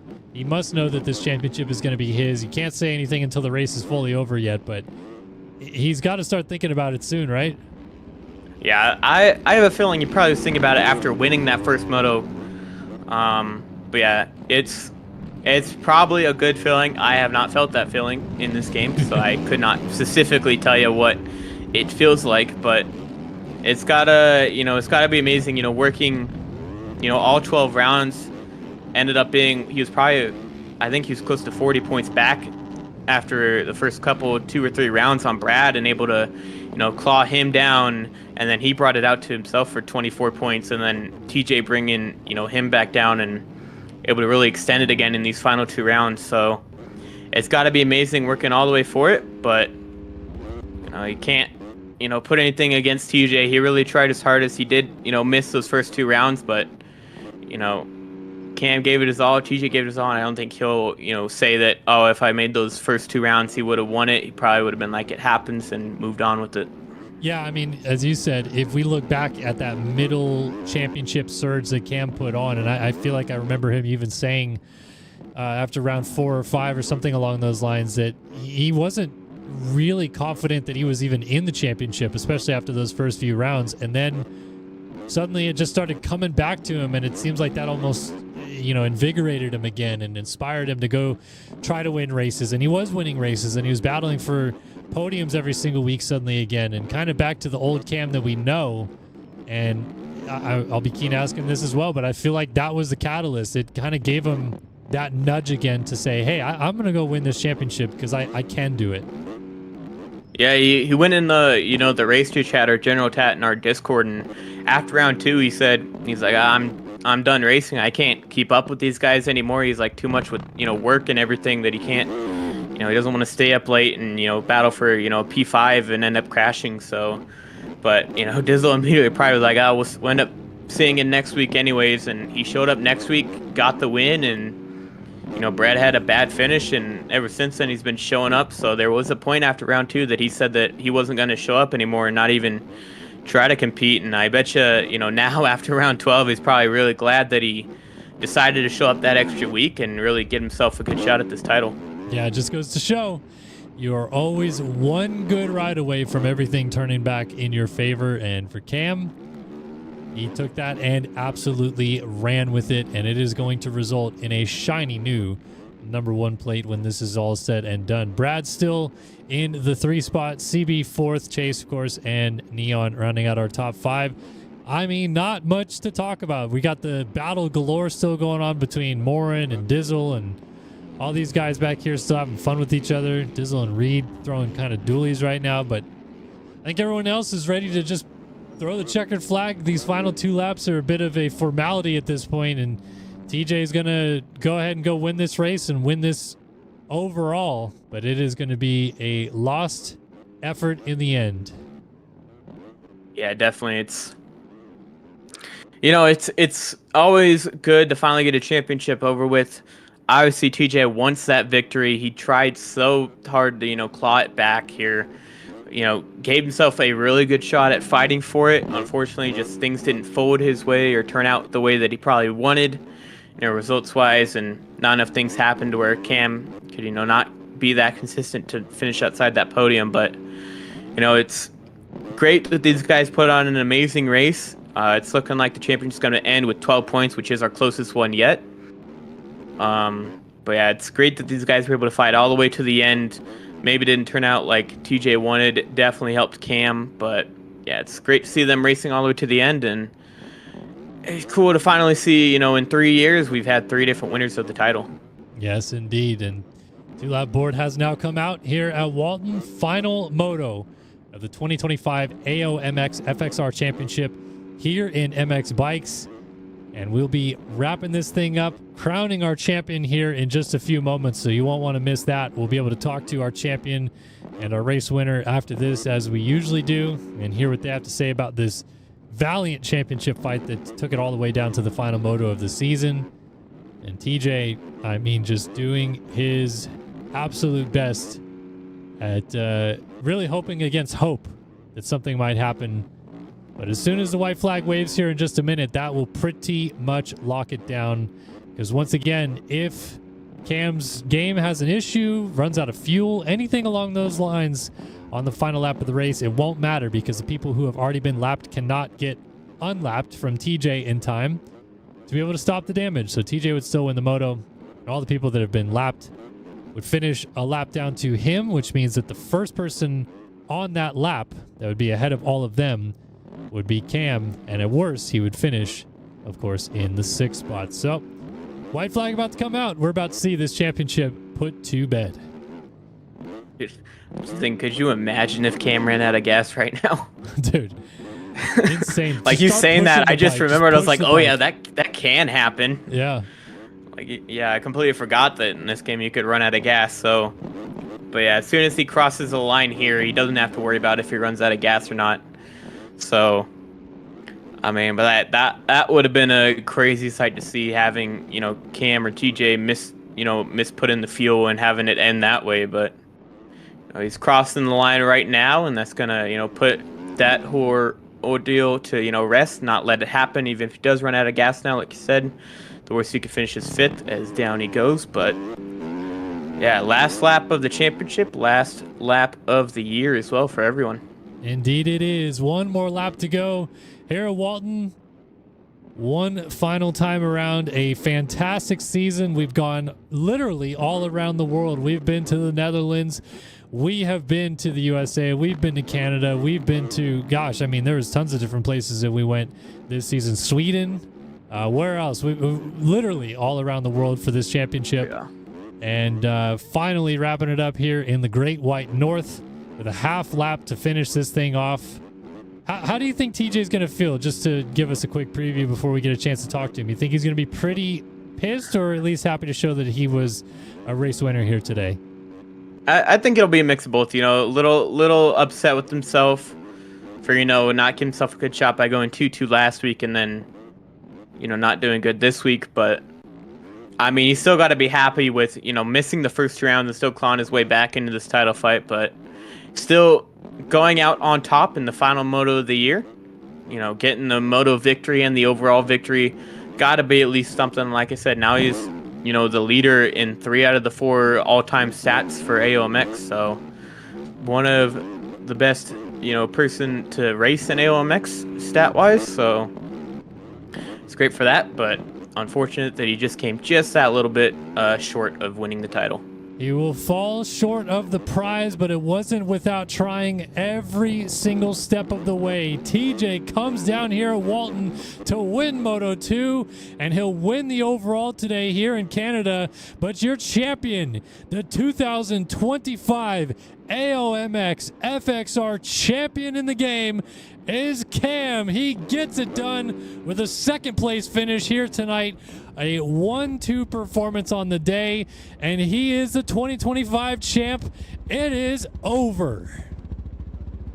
Oh, it looks like Brad got him by 5/10. Oh, man. So he's actually going to fall to a 1-3. I don't think he cares in the slightest. It's still going to be a 10-point gap in the championship over TJ when all is said and done. Incredible season. Incredible stuff. Yeah, amazing racing out of both of them. TJ clawing it back, Cam also clawing it back from Brad. I mean, hey, it's kind of fitting. Your top 3, TJ wearing the number 1, Brad and Cam both leading the points. I mean, all 3 of these guys had a red plate at one point in the championship. So with TJ being the defending champ, never got to run it, but he did end up having it at round 1 to start the year off. So top 3 in the final moto of the year is all your 3 riders who got to at least have a chance at running the red plate this year. Indeed, and there's a look at our championship steed on the screen. Cam's number 29 Moto Academy machine. Those plates will go to 1 for 2026, and deservedly so. He is your champion for the 2025 season, and as we mentioned, we will get a chance to speak with him in just a moment. TJ, Brad, Cam, CB, Neon, the top 5. Morin does beat Dizzle in Moto 2. Braden, Gooey, and CYS round out your top 10. Adam, 11-11 today for the 505. Duncan, Oles, Reed, Krusty, Saki, Race, Beagles, CYDN, all out here getting the job done with the finale. And yeah, awesome end to this season. Only thing we really missed today was a square battle between both of them, but they proved why they are the best. Yeah, most definitely. I mean, they came out. Cam probably could have gone P2 if he probably just settled towards the end, but Brad definitely, changed up a little bit towards the end there. But yeah, glad that these guys can get a great finish and a good race towards the end. It's going to be, like I said, Cam winning the championship. It's going to be TJ P2 in the championship, and Chase is going to get P3. There you have it. So it is Cam, TJ, and Chase. I mean, kind of as it should be in the championship. They were the three dogs at the end that were doing the job, and cool to see how that was. Hey, we're joined by Dizzle let now. Morin beat you. Yeah, Morin. Dude, what happened? I know, it's all right. I'll just drive to his house and beat his ass. But dude, I kept getting so many cuts. I don't know why. I don't know where I was getting all my cuts. I had 10 in the first moto and 9 in the second. I couldn't have do been all the slowing down and messing with each other and doing whips and landing in lakes and stuff. Whoa. No, couldn't have been any of that. was not part of that. Well, I guess I was part of that, but I got roped into that. I didn't start it or nothing. They just waited up for me, and then I just got involved. But no, we were having fun. It's the last round. Well, little fun fact on Brad's P2 there. That was only his second podium since round 3. Ugh. Yeah. moto. Wow. Brutal. But hey, he did turn it around, so nicely done. Hey, Braden also says that me, Dizzle, and Reed all won. Dizzle started it. He's the host, so he started it. That's insane. You're getting called out. That's absolutely insane. Oh my gosh, that's funny. All right. So what do we want to do here? Do we want to do Cam won the title? Cam won sleep, so Okay. So you know what? We'll just do the championship interviews since it's the same guys pretty much all on the podium. yeah, and but Brad doesn't speak English, so yeah, we'll bring in the big winner. All right, the big winner of the championship for 2025. We're now joined by Cam. Not the win today, but hey, you did the job, especially down the stretch of this championship to lock it down. Just take me through the feelings that you have, the weight that might be lifted off your shoulders after finally getting this thing done. I'm just so damn tired. Man. It was a nice win. I knew that if I win race one, then I could just bring it home. So that's what I intended to do. Although Tyler would not get off my ass the whole time. I'll be honest, I didn't really like the track, but it's your preference. I'm more of a wide open send it person. Yeah, we were kind of theorizing in that first moto, like the urgency that you guys both had, especially the early crash. You somehow both hit each other right off the start and both end up back through the field, but then you sliced into the top 5 right away, got into the lead also fairly quickly after that. Could you sense, like, within yourself, I need to go win this moto to really put a stamp on this thing? Yeah. I knew that if I won the first race, then the whole night would just be a lot easier. So I just went for it. Race 2, I mean, I was just kind of trying to send it to get TJ, but the track was just a little bit unrideable. So I ended up losing to Brad, but I mean, I did pull a backflip over the finish, so we kind of lost some time there. How were the nerves coming into today? Because the last, I don't know, 3 or 4 rounds, you guys have all been on the podium with you and Chase and TJ pretty consistently. So were you worried at all that, P3 in both motos was going to be tough, or did you feel like you had it pretty locked down?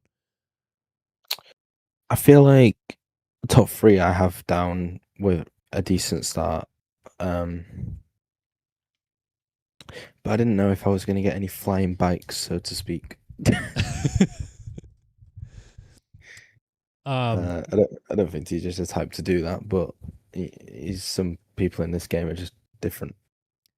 Well, actually, that does bring up a point I wanted to ask you. If we go back to the first moto, the one time that you seemed to lose the most time was when you were lapping TJ's teammate. Now, we don't know if there's any drama or anything there, but like, what was going on? Were you playing it cautious with him, and it just took you a little bit of time to get around him? Because that's when TJ gained the most on you. Yeah, I think I just saw his name and I got a bit scared, but I don't think anyone was out to kill me, to be honest. The only person I had a problem with was Reed, but it was my fault because I crossed him in the rollers and then bro tried deganing me out of a corner. So okay. Yeah, that was kind of feisty, like, especially with the championship on the line. You kind of NFG'd it a little bit, huh? Yeah, I'm not really sure what Reed's plan was, to be honest, but he definitely tried cutting across my front wheel. Oh, man. And we also talked about, like, 3-4 rounds in, you were pretty far down in the championship in terms of points, and it seems like you maybe felt as though you were kind of out of it, and then you started clicking off wins. When, if at all, you can point back to in a moto or a point in time in this championship, did you feel like, okay, no, I can win this championship? Well, let me look at the standings. Too tired to remember this. Yeah, too early in the morning for you. I get it. Yeah, I don't actually know where the standings are, to be honest. So. Well, either way, it did seem like you found that kind of mid-season surge, and I would say, yeah. What was the first round that I won? Round 3, unit Sweden.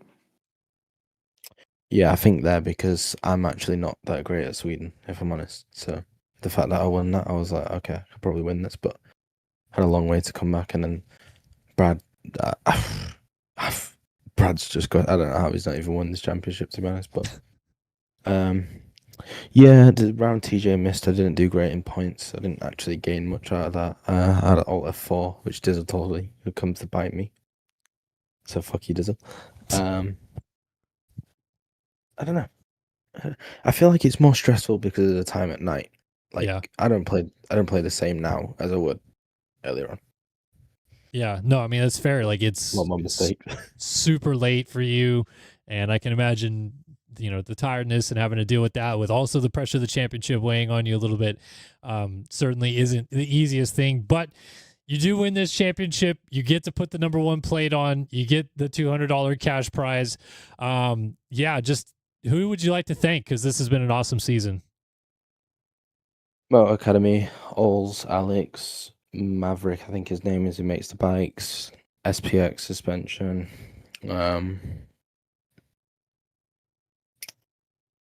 I would say thanks to Neon, but Neon destroyed me at Matley, so he's not getting that.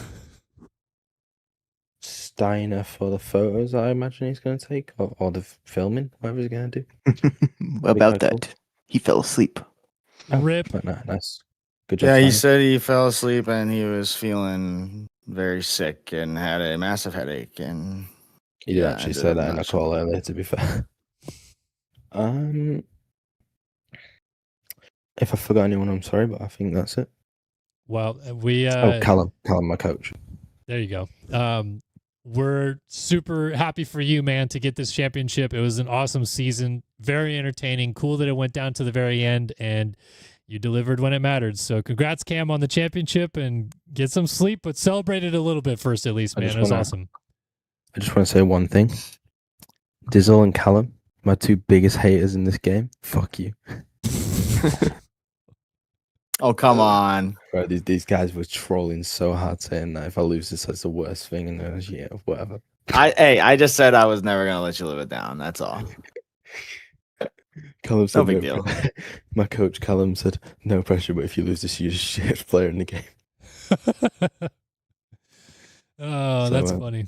And he said that in SMX as well. Maybe Callum's a good luck charm. Oh, maybe. Maybe you just need that like vinegar, someone to really piss you off, and then you just ride it to the occasion. Okay. You might cut out. Oh man. All right. Well, again, congratulations. Thanks for joining us. And yeah, number 1, man. Awesome stuff. No, it's been a pleasure. Thanks for streaming, guys. Yes, sir. All right. That is your champ, the 2025 champ, AOMX FXR season. Cam gets it done. Incredible stuff. And I think now we get a chance to talk to his rival. The battle between TJ and him went down to the flag. And we're joined now by the overall winner today, 2-1 performance. Well, let's go. Let's start there, TJ. You get the win here. I know it's not the championship, but how did it feel out there today going for it? I guess not bad, but starts again. It's always the starts. You get a bad start and the race is just awful. Somehow, I don't actually know how I got to like the top 3 on lap 3. But yeah, it was alright, I guess. We did ask Cam the same thing, but in the first moto, I mean, 2 corners in, I think it was, you guys came together, obviously with the championship and play and everything, but both of you guys really sliced through the field, I mean, very quickly, methodically, no mistakes or crashes of any kind, and then you were battling basically for the lead within a few laps of that. So just take me through the mindset of all that just happened in the first couple laps. You just got to race in it and just see what happens. Luckily, there wasn't too many people going too fast, so it's a bit easier when our pace is a bit better. So, yep, makes sense. So the championship coming in, you knew it was probably going to be a little tough given the way that you and everyone with Cam and Chase have really dominated the podium the last few weeks. But how hopeful were you that if you just go do your job and go 1-1 today, at least it was still on the table? not very. I just didn't see it happening. There's no way Cam was going like 5-5 with the people that were showing. If it was like round 1 or 2, then maybe, yeah. But a lot of people have stopped showing up, so it's a bit harder to gain points now. Yeah. Do you look at this now as like a missed opportunity, or the fact that you're even in this position coming off the broken back and missed rounds and stuff like that as like, man, I got close? Yeah. Second option. Got close, but obviously starting 50 points down didn't really help my course. Yeah. And then having the Budds Creek round going 9-4 as well. And I had a few rounds like that going like 6-5 or something. Big points losses. Was there a little bit of, I don't know, maybe proving it is not the right word, but just a little extra that you wanted to kind of go out there and say, hey, I'm winning today no matter what, because I kind of proved that I'm better than these guys in a way? Kind of, yeah. Not really to prove, just like obviously try and see how many wins I can get, which didn't really tally up much, but the 5 wins that I got or something isn't too bad, I guess.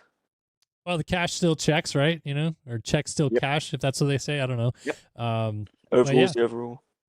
Yeah, overall win, getting the job done. Second in the championship when it's all said and done, but either way, still a valiant effort to get back here, man, and congratulations on a hell of a season. Who would you like to thank? I'd like to thank PAX EMH, SPX Performance for the fire suspension every week to get me around these rough tracks, Vulcan Designs for the bikes, ETO for the kit, and yeah, Washed for just being the GOAT. We would all be cooked if he was here. But yeah, I got a J word that we can't say. But he'll be back next year, trust. All right, right on. We appreciate the time, man. Congrats on the win tonight. Congrats on P2 in the championship. And yeah, I guess get some rest. It's late. Thank you. And thanks to Neon as well for making me shit and pictures. Right on, dude. I think that's it. Yes, sir. Yep. All right. And thanks for streaming as well. Yeah, of course, man. Appreciate you putting on the hell of a battle for us to call this season. It was fun, man. Tried my best. Well, you did an excellent job. Yeah. All right, that was TJ. Thanks so much for joining us, and have a good evening, my friend. Did Brad get third overall? I don't remember. He got third, but Chase got third in the championship. Okay. So I figured we'd probably do Yeah, him. he's streaming to Morin and Paxton the call, but I'm gonna pull him out. All right, well, we're joined now by the man who didn't get third tonight, but does get third in the championship. It's Chase. Hey, you kind of told me before this race even started you didn't feel like that comfortable on the track, but could have fooled me. You did the exact same thing in the first moto you've done the past 1,100 weeks. You went from dead last to third. Yeah, you're telling me, dude. Oh my god.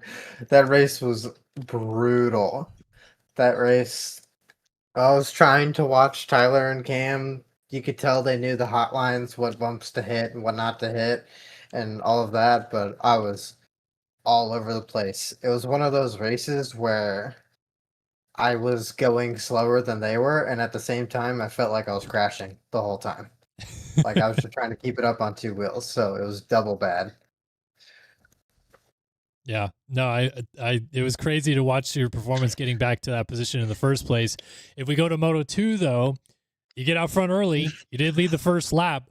Just, I guess, take me through the different feeling you might have from leading versus chasing, because you seem to be pretty good at doing the chasing through the field, but leading not as much.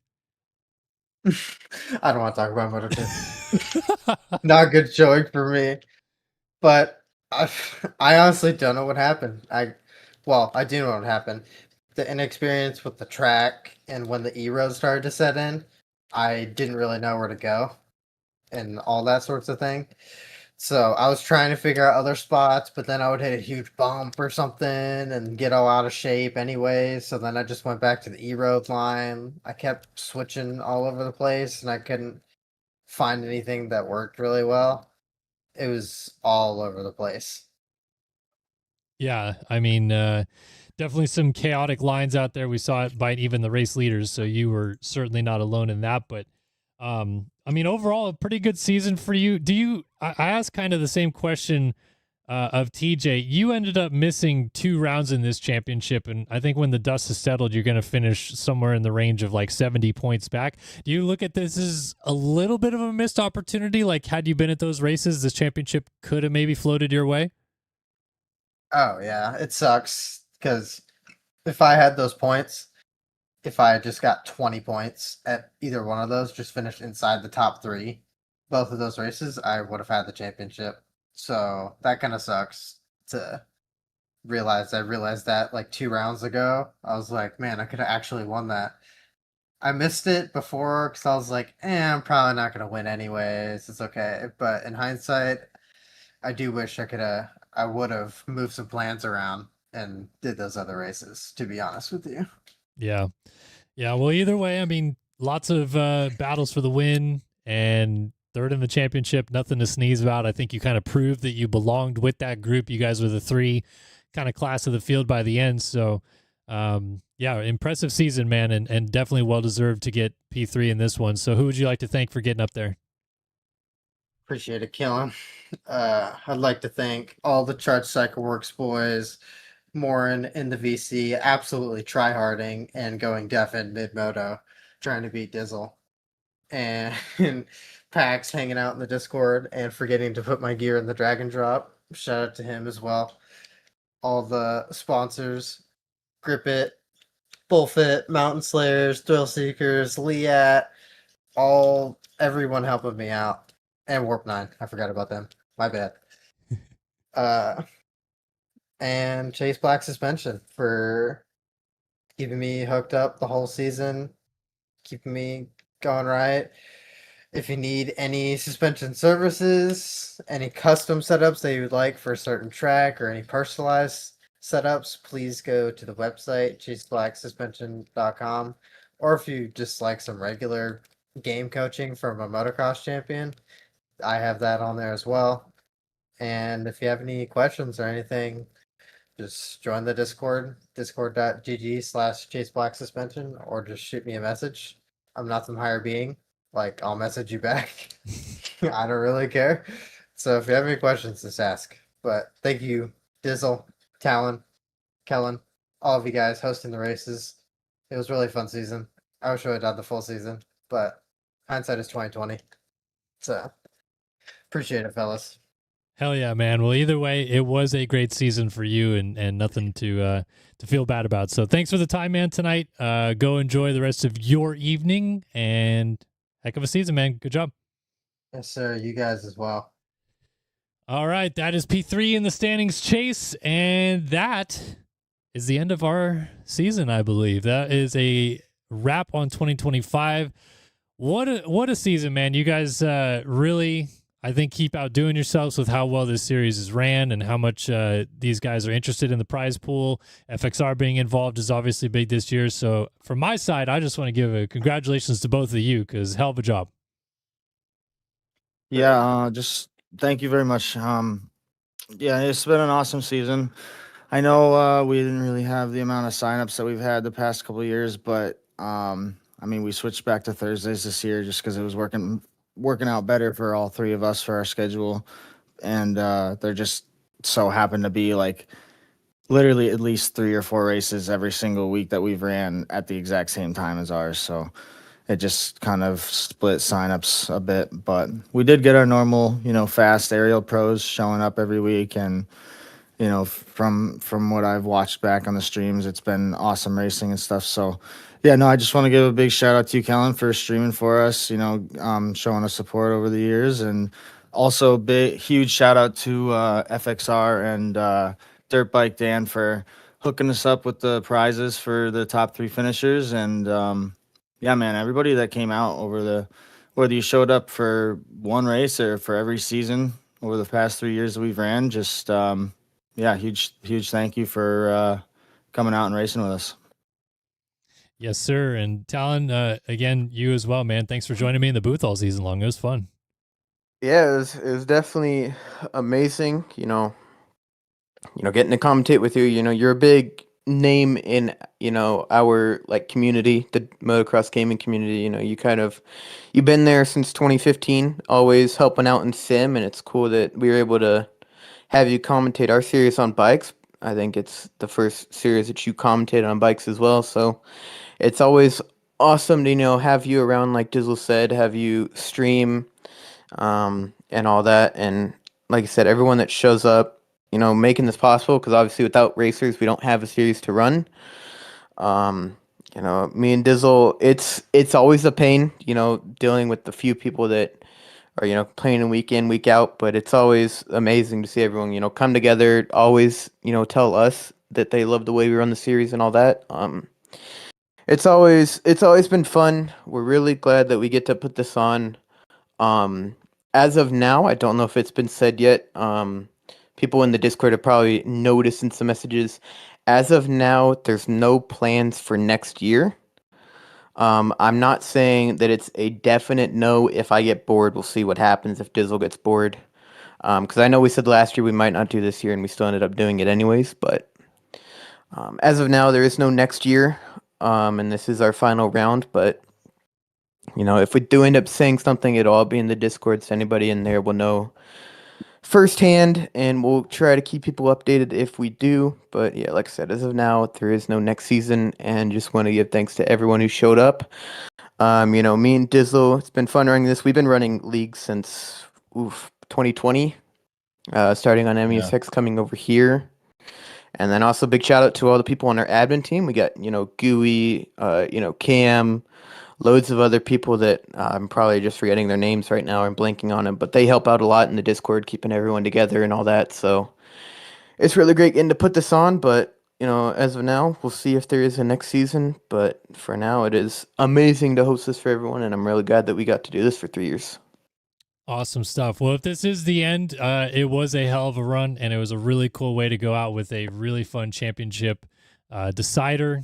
2 guys going at it, and some of the best in the game to do it at that as well. So very, very cool stuff. Like I said, or like you said, appreciate FXR, all the help that they've done, and both of you guys, all the work you guys continue to do behind the scenes. And I think that is going to give us our wrap on 2025. So for myself, here at Start Your Systems TV, of course, Talon and Dizzle with AOMX, everyone at FXR, and all the people behind the scenes that make it possible. We thank you for tuning in to the 2025 AOMX FXR Championship in MX Bikes. Hopefully you guys enjoyed, and we look forward to seeing you guys again soon for more racing.